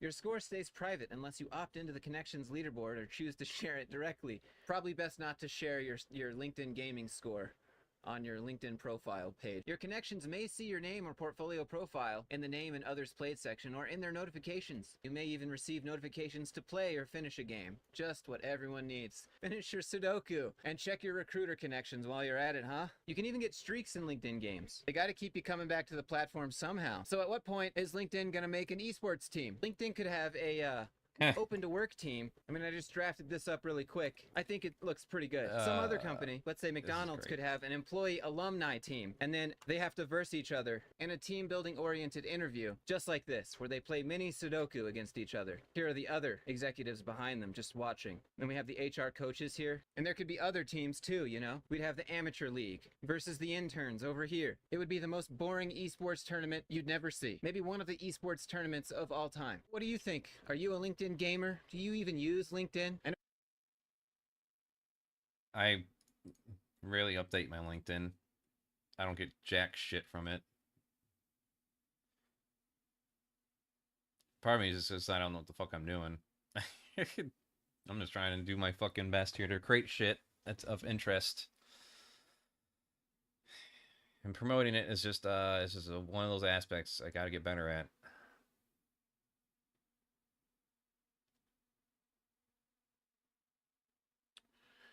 Watch later. What else we got? Fascist twisted game with Justin and Painting. Okay, this one interests me. Just asking questions. Just asking questions, guys. And I'm leaving the answer so vague that you can just make your own fucking conclusion. iCloud, fucking update. Let's go. Let's look at a man who truly pushes to the limit. Just an opinion. Varg Vikernes. For the non-metalheads. Yeah, he's that guy that burned the churches and killed the bandmate and said the Nazi stuff, etc. Here's a nice little opinion he's got. Varg is fascinated and nigh obsessed with genealogy and race science, mainly to give some pseudo-scientific credibility to his fantastical world crafting. And yeah, I remember this. So the guy was like an atheist and burned a bunch of churches. He murdered one of a fellow bandmate for, was it just for him being black, I think? So, yeah. Mythological storytelling he calls reality. One such piece of lore craft is the claim that, on behalf of Europeans, our heritage is Neanderthal, as my wife Marie Cachet proved in her book, The Mystery of the Bear. We are their descendants. Our gods are our own, and they always have been. Our roots go back at least 500,000 years here in Europe. Europe is our homeland, as is most of the northern hemisphere. We are largely unmixed. In fact, we are a completely different species. He goes on to claim how Europeans are more Neanderthal than Homo sapiens, and that the modern Judeo-Christian pathogen brainwashed us into thinking otherwise, that our Neanderthal lineage has been tainted and dragged through the mud by weak, liberal gayness. All of this is, of course, just an elaborate excuse to be racist. Yeah, no to shit. call for the deaths of black and brown people, or at the very least create some kind of segregated world order. I'm just making an so precious opinion. white Just having Neanderthal descendants can live in peace and harmony. No information is given about how multiple human species have coexisted with Neanderthals, such as Homo heidelbergensis and the far more ancient Homo erectus. Where did the Neanderthal come from? Did they suddenly spawn from the earth, isolated in the northern wastes? No. It's commonly thought that Homo erectus was the first species to truly branch out and expand into the various continents, of which Europe was one. Even then, all of these human species had a considerable amount of interbreeding, and the Homo sapiens and Okay, Neanderthal fine. came to Do the being fucking from hard their way. common Homo erectus ancestors, of which came into being from their various other human ancestors, of which came from certain Australopithecus species, and so on. Neanderthals are not a divinely special species destined for greatness, and tragically spurned by the devilish Homo sapiens. So, after that complete owning with facts and logic took place, what happened? Maybe a nerd or two watching this video lets out a little exhale or finger clap. Was anything I just discussed convincing to the man? Is an in-depth discussion of anthropology and the various human species across time enough to convince someone like Varg to rethink his genealogical obsession? No. In fact, he could probably spit out just as much, if not far more, random facts and shit about this. He already has a desire to justify his racism and white supremacist beliefs. Statements like the one shown may nominally be opinions, but for him, they are expressions of his truth. He believes this to be true, and that's all that matters. He doesn't mind getting called out or refuted, etc. That just means he can move on to the next phase, assertion and dominance. This is the game. In our liberal society, the individual is posited as the supreme being and the key for a more perfect society. For the society to prosper, the individual must prosper, and therefore, an individual will do what they must to prosper. Our societal structures are designed to cater to the individual, and we bear responsibility for the outcome of these structures. All we can aim to control or strive towards is the perfection of us as individuals. We can cast one vote, do one job, share one opinion. This opinion is the individual's, and because the individual is supreme, this opinion is supreme, and thereby truth. Varg feels comfortable expressing his opinion because he knows his opinion is truth, because he is the only individual capable of knowing his truth. The opinion is the vehicle in which belief becomes truth and reality. And this is where the confidence comes in. The pretense of opinion grants plausible deniability, and an anything goes veneer. After all, it is just an opinion. But within, you know the veracity of which you feel in this belief. After all, it is yours as a mighty individual. The opinion can be freely unleashed as weightless, while being attached to an invisible lead ball of belief in its truth. It can even be stated as truth while falling back to the realm of opinion when necessary, because it is both truth and opinion simultaneously. You can retreat back to the comfortable shell of opinion whenever you please. It truly is a perfect rhetorical Trojan horse, and both opinion and truth are perfectly interchangeable. But now, of course, this is fucking bullshit. And even more obviously, noxious opinions like these have a utility in being propagated. It justifies the very real and material oppression of a certain group of people. In Varg's genealogical case, not only black and brown people, but anyone that falls under the nebulous category of Judeo-Christian. Varg, being a famous and influential figure, grants great utility towards those seeking justification for, in this case, racist belief, and in turn, racist policy. A white supremacist belief in the hands of the powerful begets white supremacist policy, such as racial profiling police, mass incarceration, redlining and gentrification, insecure housing or food access, even straight up apartheid and slavery and so on, all justified by the belief spoken into power via opinion of racial supremacy. Opinion is the rhetorical weapon of the fascist. An opinion cannot be refuted, but the hidden belief in its truth can never be fully exposed, at least never convincingly enough to the fascist for them to reconsider their truths. In liberal society, where everyone is entitled to an opinion, it becomes a free pass for unlimited ideological bombardment, unable to be stopped, but impossible to pin down. I mean, there's nothing I can say that's really refuting it in any way. He's pretty much correct for the most part, so not really much I can add commentary-wise. You know, Brandolini's law, the bullshit asymmetry principle, that the amount of energy needed to refute bullshit is an order of magnitude larger than that needed to produce it. As a fascist, you can dial up or down the ridiculousness of the opinion as you see fit. Go with the ancient race science Neanderthal sabotage approach, or perhaps the classic 1350 strategy. Both propagate the notion of white supremacy and need for political reprisal, and both take the guise of innocuous statistics and fact, whilst simultaneously being just an opinion. You can hammer home how true of a statement this is to your heart's content. It's true to you, and anyone who wants it to be true. And truth famously doesn't care about your feelings, etc. Proposed truth is respectable, its merits self-evident, but can easily morph into the rhetorical sword and shield of opinion when met with opposing truth, which is protected absolutely under its mystic shroud of individualist supremacy. All right, end this quote. We're going to start with Elon Musk, because he has the fewer ones. And Elon Musk doesn't just let his expensive robot, that his goal is to make your life harder. He has been even more specific about this. Less high on income, that has the lowest birth rate by far. So that's interesting. The more religious, the less educated, and the poorer, the higher the birth. All right, there we go.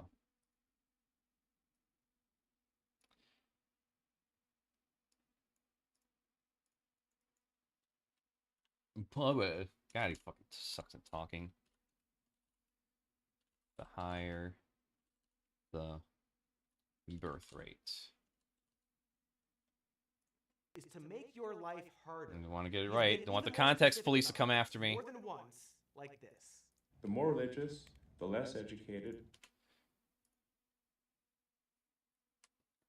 The more religious. Whoops.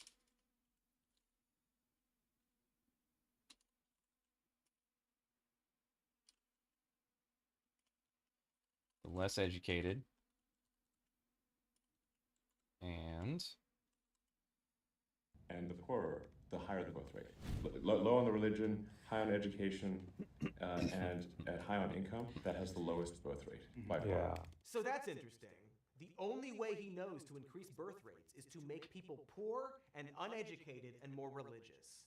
The wealthiest man on the planet, getting richer every day, is really concerned about lowering birth rates and thinks that the only indicators for high birth rates are being poor, uneducated, and religious. And so then, the richest man on the planet spends a paltry hundreds of millions of dollars to ensure that the election goes to the candidate and party that wants to get rid of the Department of Education and give even more tax cuts to the wealthy and corporations while cutting social programs and benefits and making things more expensive. A guy who wants to buy Wikipedia and probably put Grok in charge. There's no other explanation for his behavior, is there? His main concern is raising birth rates. He thinks the way to accomplish that is by making people uneducated and poor, and his actions result in people being poorer and less educated. Because Elon Musk wants you uneducated and poor, and ideally also religious, so bonus, the party he supports is also the party of evangelicals and the party of this guy's cult. Anyway, the point is, this guy f***ing sucks. And Elon Musk doesn't just want you stupider, but he also wants you poorer, and maybe even more religious. Truth cannot be emotionally appealed to.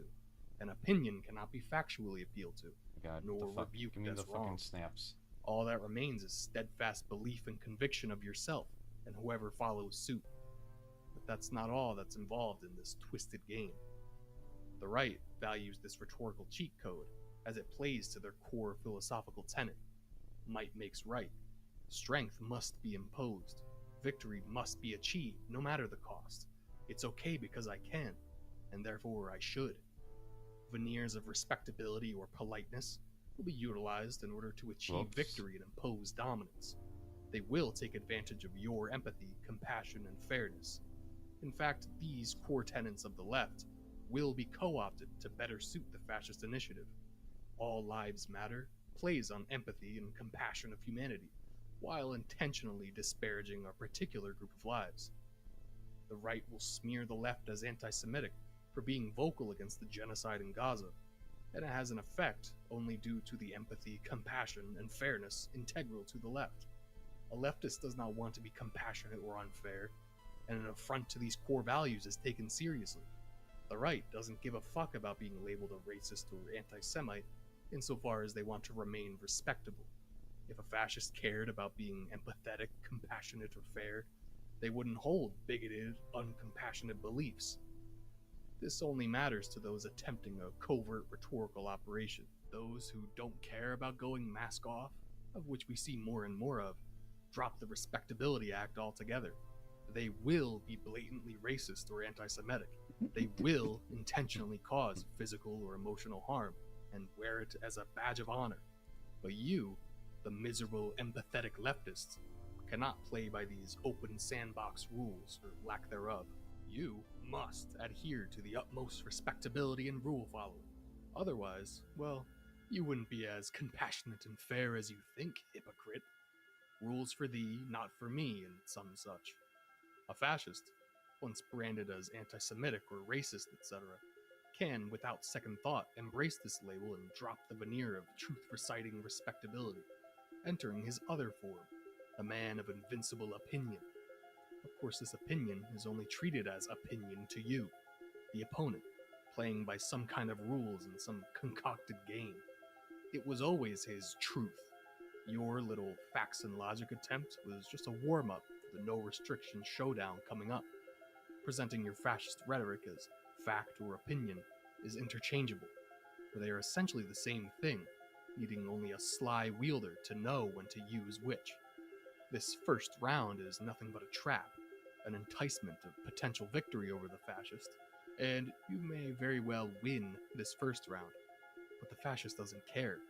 They're just waiting for round two. The goal of this round two showdown is to annihilate the enemy. I don't want touch, I want a relationship. You know what I want? Total Aryan victory. That's all I want. I didn't choose that. All I want is revenge against my enemies and a total Aryan victory. Hugs and kisses, touch, sappy stuff, hand-holding, please. All I want is revenge and an Aryan victory for my people. The fascist knows this and sharpens their weapons underneath the table during round 1. Their priority is themselves and their in-group. You earned yourself a death wish the moment you started playing the game as an opponent. Once round 1 is finished, round 2 begins with a brandishing of weapons. You, valuing fairness and good old rule following, fell for the flimsy rulebook in round 1 that stated violence was not allowed and peaceful discourse is the only acceptable recourse, and thus, you stand in round 2 with nothing but pleas for mercy. The fascist doesn't value mercy or empathy. These are vile notions to him. It's round 2, bitch. The winner takes it all. Fascists are always champing at the bit to get to round 2. It's where they can finally throw off their pathetic facade of respectability, and their core tenet of might makes right gets to truly shine. Opinion is but a means of getting to this no-holds-barred combat round, but that doesn't mean that round 1 isn't embraced and the strategy perfected. Let's look at another example of the opinion game. Gun control, like vaccines and masks, is focused on making people feel safe by taking freedoms away from others.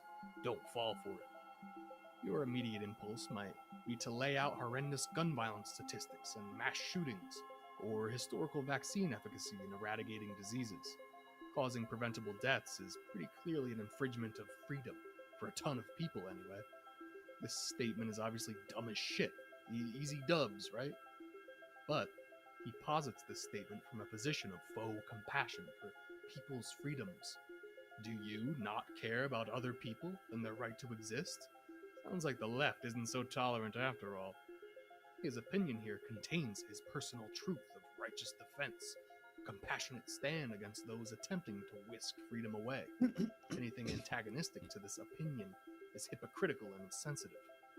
Anything antagonistic to this truth is worthy of moving on to round 2, for our individual freedoms are worthy of protecting at any cost. Square up, liberal. Except skilled round 1 players know not to throw the first punch in round 2. They understand the role they play in getting as much out of round 2 as possible. Oh, I know I had that up. Whoopsies.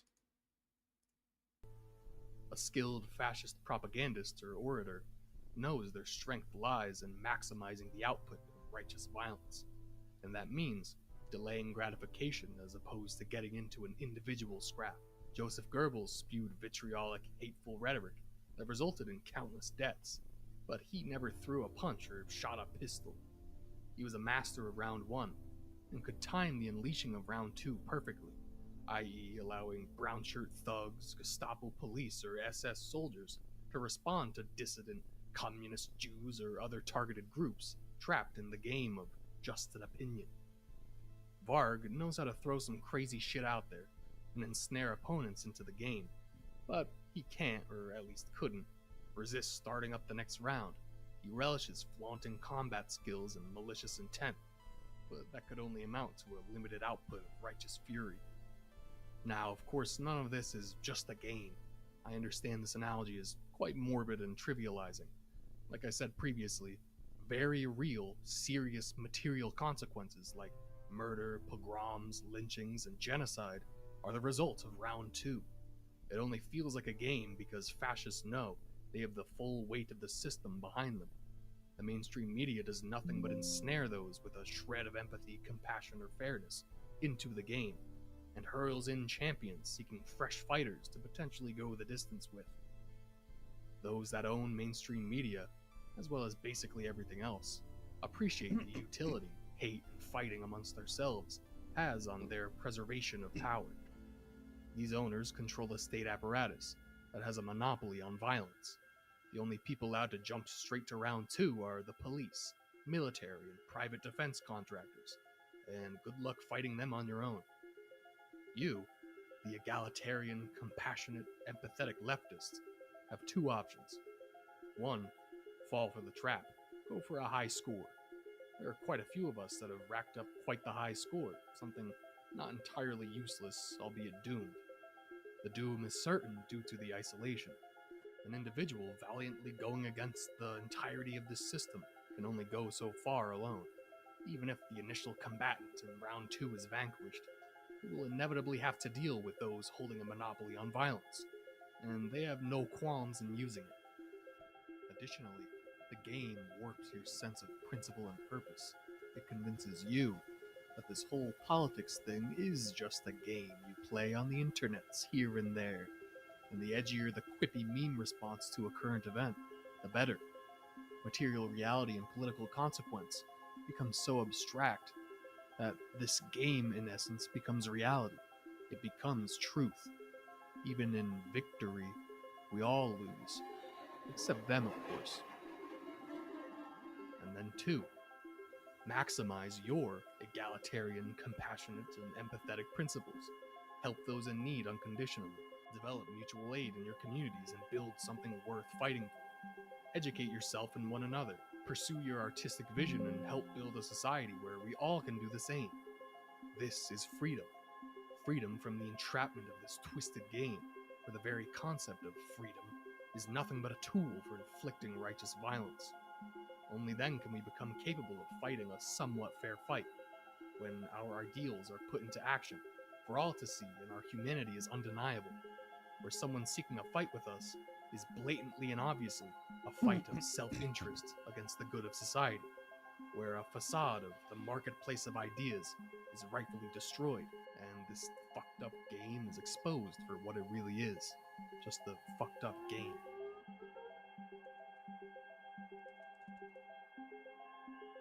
Oh, it's a lovely sound. It's 12 o'clock, my bad. It's a strange time in the... Isn't it great?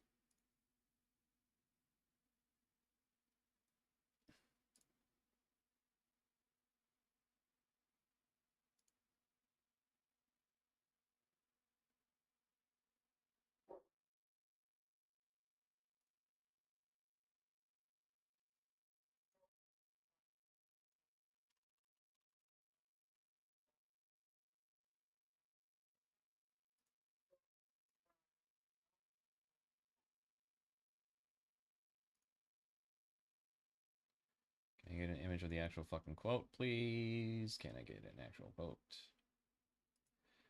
Ready? Yeah, where's the fucking interview?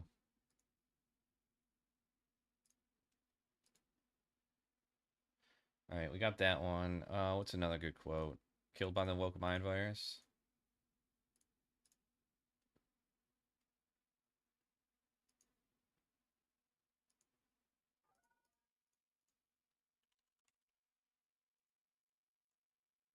Oh, that was it. Yeah, I did accidentally replace that one, didn't I? Whoops.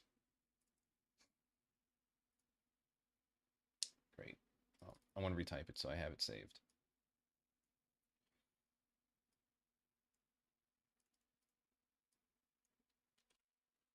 The more...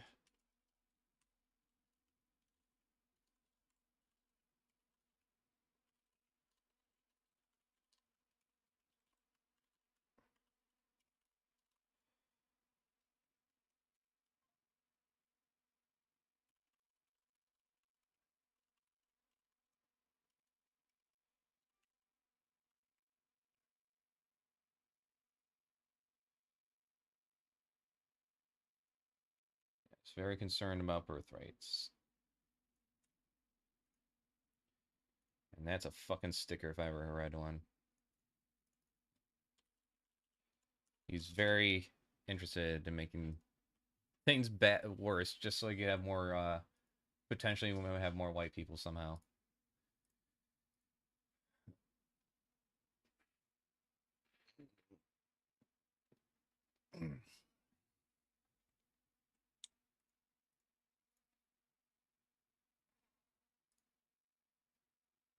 What are the good quotes? Oh man, where's that? Killed by the woke mind virus. That's a good one.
else we got?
All right, sharing the images right now.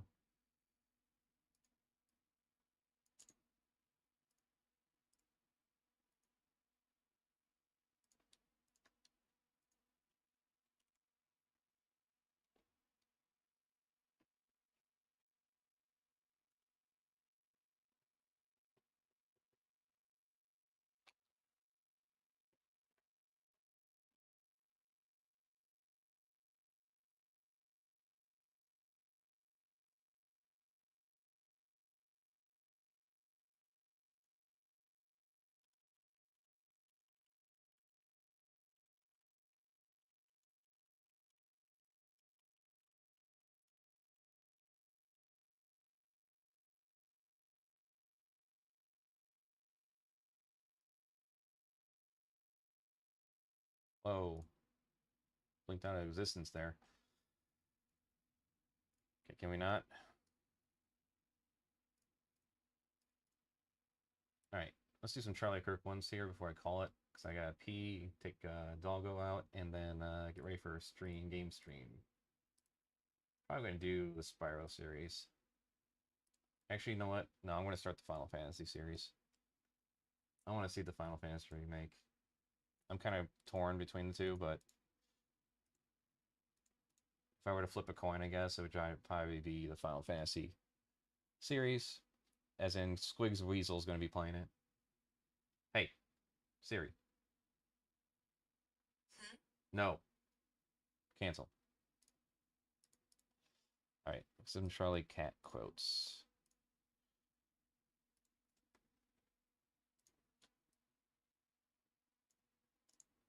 Let's group these up. Eore Musk.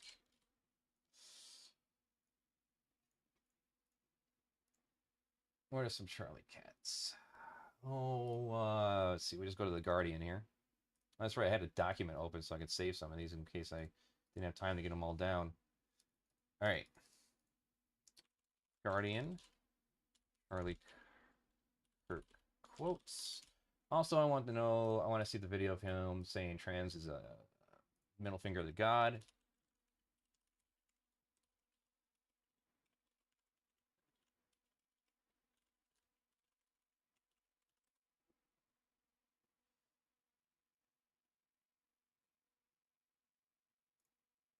I believe marriage has been about trans school shootings. A study from One Week USA, a conservative activist group, Charlie Kirk stand plus LGBT. I had a something fucking video other than of it. what you are born. At present, no.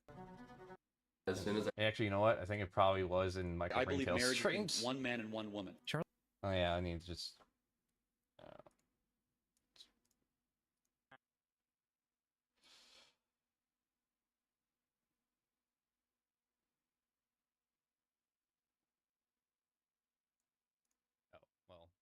put the painting up.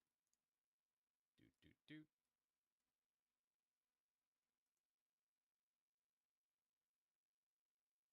From the Frake, the Chaos Wizard. I'm reluctant to share this for fear that it might be taken as a celebration of violence. So I won't yet share it with social media, but I'll share it here. The piece is entitled Prison of Blood. Is this it? Justify a takeover of your freedoms and liberties, the likes of which we have never seen. We are close to... And now they're going to do that. They're already doing that now. Right? Not only does he believe... Like all those lynchings I used to do? Okay, where is it? Transcript.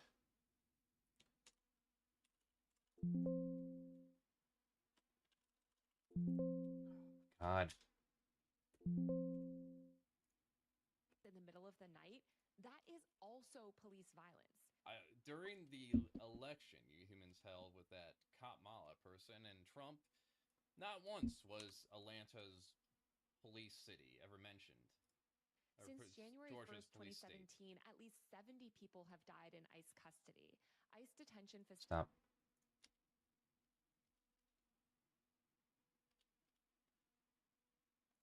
facilities recorded. Okay. Trans is a middle finger to God. Video.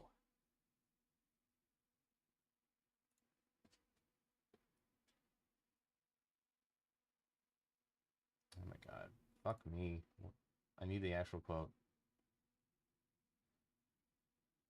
I want the video. The trans thing is a middle finger to God.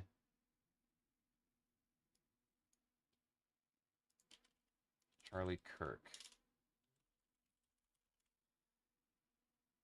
This is it. Yes. Found it. Against our senses, so against the natural law, and dare I say, a throbbing middle... Here we go. Here we go, motherfucker.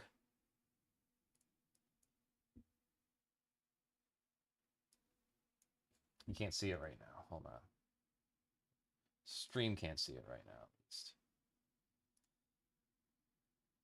I gotta pull it up. Pull it up.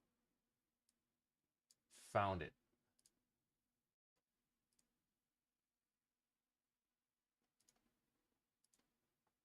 All right. Helps if I unmute it. The one issue I think that is so against our senses, so against the natural law, and dare I say, a throbbing middle finger to God, is the transgender thing happening in America right now. All right. Fucking want to download this.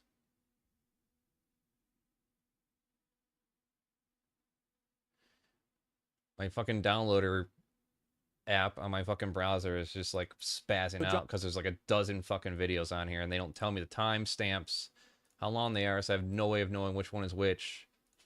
I guess he's got to just download them all. Nope. Download fail. Download fail. Download fail. Anything over 13 kilobytes. 1 kilobyte, 12, 13, 13. Anything in the megabyte range? Because I'm pretty sure... Can I save this video?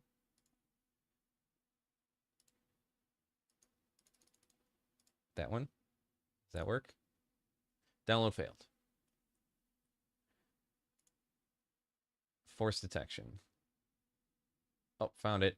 Hey, look at that. It's finding it, I think. It's finding something of it. Oh, did I get it?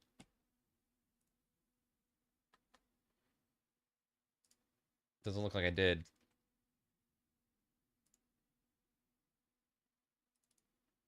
And Elon Musk doesn't just want Nope. to be stupid.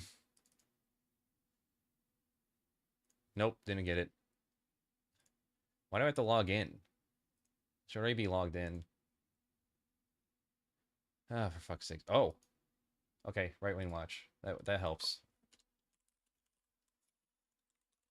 Charlie Kirk. Trans thing. Robbing middle finger.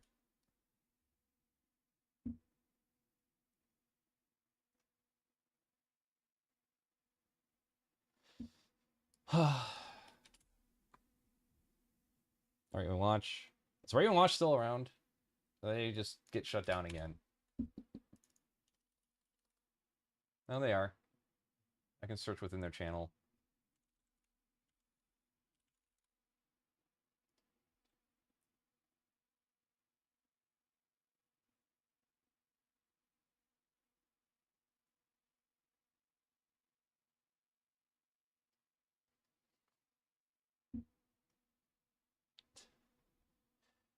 I want to do this.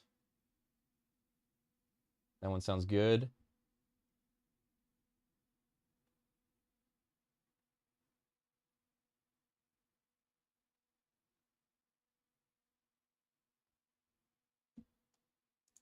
Let's see, this one is.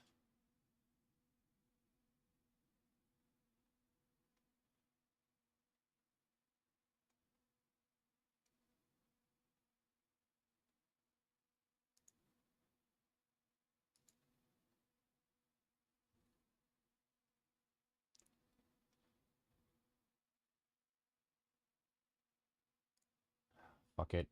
Alright. Just so I have it on file, just fucking record this shit.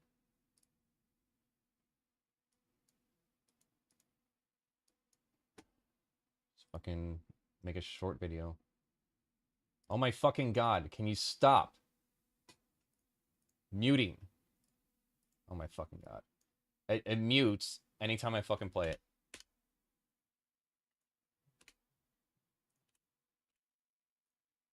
Is so against our senses, so against the natural law.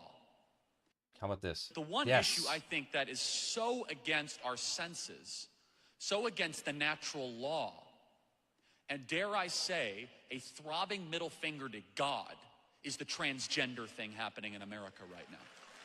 We are in a church, and so it's important to remember Deuteronomy 22:5, a woman shall not wear a man's garment, nor shall a man put on a woman's cloak. For whoever does these things is an abomination to the Lord your God. It's got this half smirk. You hear that, William Thomas? You're an abomination to God. Oh, but he's just saying things. He's saying his opinion. Can't punish a guy just for his opinion. What do you think it leads to when you call someone an abomination to God and there's people that believe in God? Thomas. William Thomas. Welsh television and film actor. Is that what we're talking about? Professional football player? Or Leah Thomas. Oh, because that's her dead name, isn't it?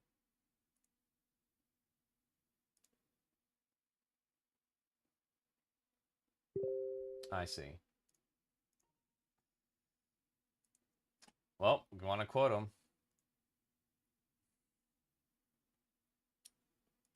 Boop.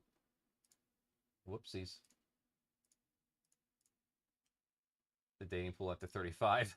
Ha ha!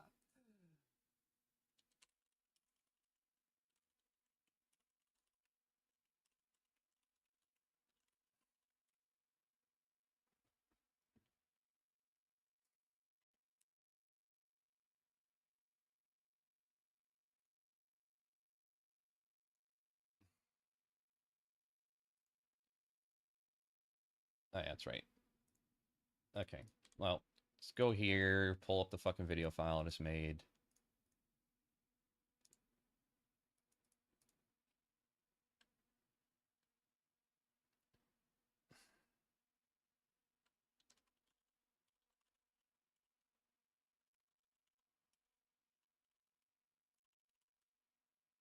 I'm going to have to make sure I know how to spell abomination. Not abomination. Deuteronomy. Fuck. Charlie Kirk. Abomination. Oh my god. It is not... Oh, is it still recording? Oh, god damn it.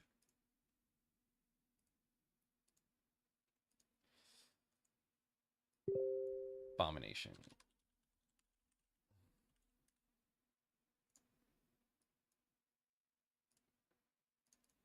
I know I gotta do, like, for returning 40 video. Let's see. Okay.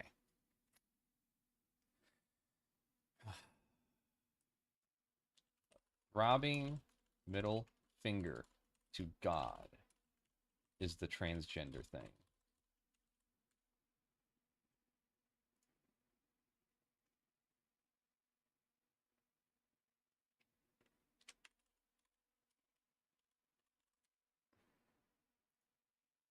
Found it. Thank God. This helps me. Do do do do do do do do do do do do do do do. Hey, hey, hey, Signora. Hey, hey, hey, Signora. Take it all the time. Oh, oh, oh, Signora. Work it all the while. Oh, oh, oh, Signora. Working all the time. Oof. Some actual font there. Thank you.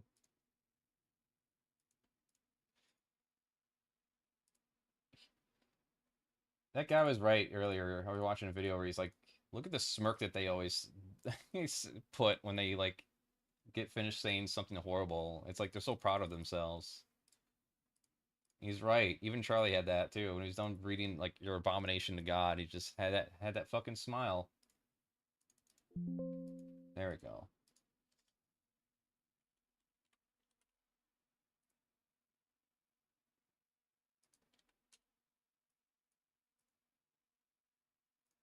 All right.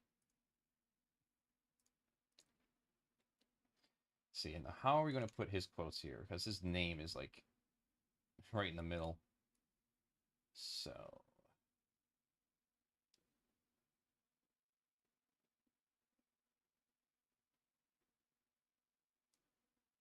Oh, right there. Yep. Still read it. Even a long quote like this.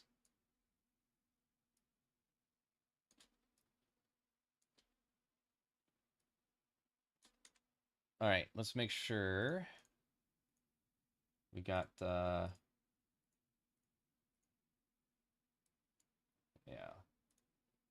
Got that on there.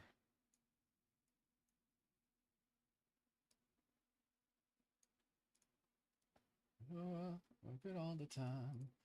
Work, work, work, see work it all the time. Jumping the mountain. All right. I gotta at least do one Charlie here. Charlie, cat.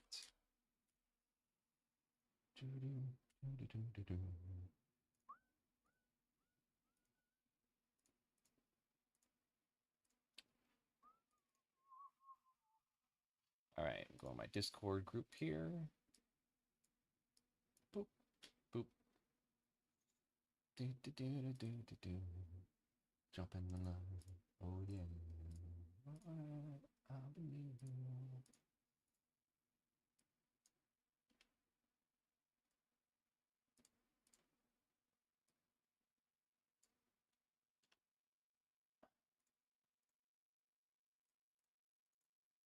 Ooh, where'd that come from?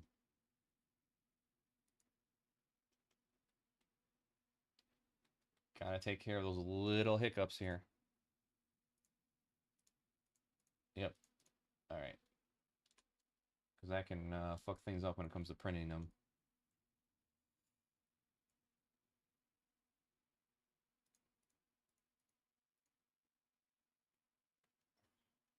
Ew, what the hell's that?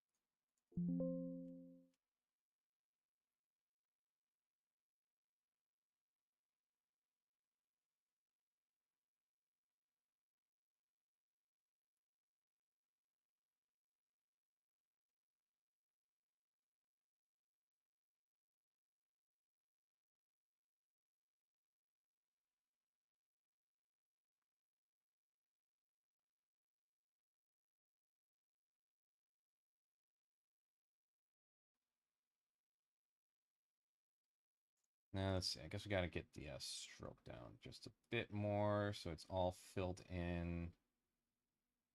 So when it comes to like cutting, there's no issues against that.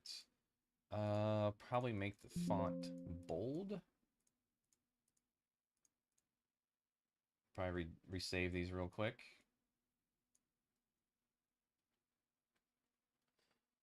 You know, all you had to do was just fucking die and stay quiet.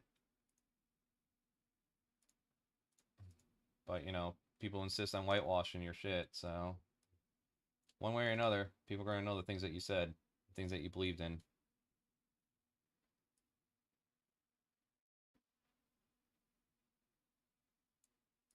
Again, once more, I'll reiterate. No one's ever done this to fucking Ozzy Osbourne. No one's ever did this shit to fucking, like, Mr. Rogers and shit. Mr. Rogers, who's an ordained minister.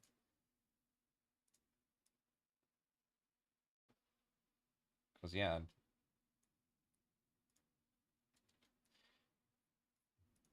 Overall, they didn't have a fucking heart full of hate.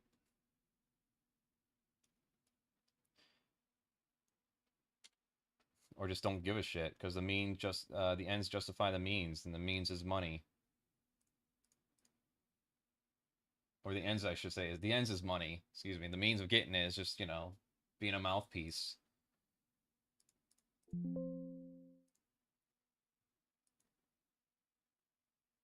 There we go. Alright, well, I'm just going to redo these real quick. I'm going to get the stream ready for Squigs Weasel on the Pause Off channel. And then take a pee, get the doggo to take a pee. I just lost my chat. There we go. Thank you, Desi. Thank you, VJ. Thank you, Real Convos. And, you know, I really appreciate the Hermit King. Despite, you know, despite whatever, despite the medical issues, I appreciate you come saying your piece. And yeah, we might not agree on a lot of things, but I think at the end of the day, you know, it takes a special kind of piece of shit who's actually like anti-human.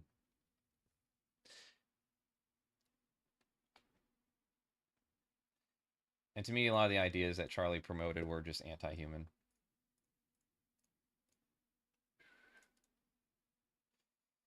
Oof, I gotta fix this shit here. Alright, I'm outie.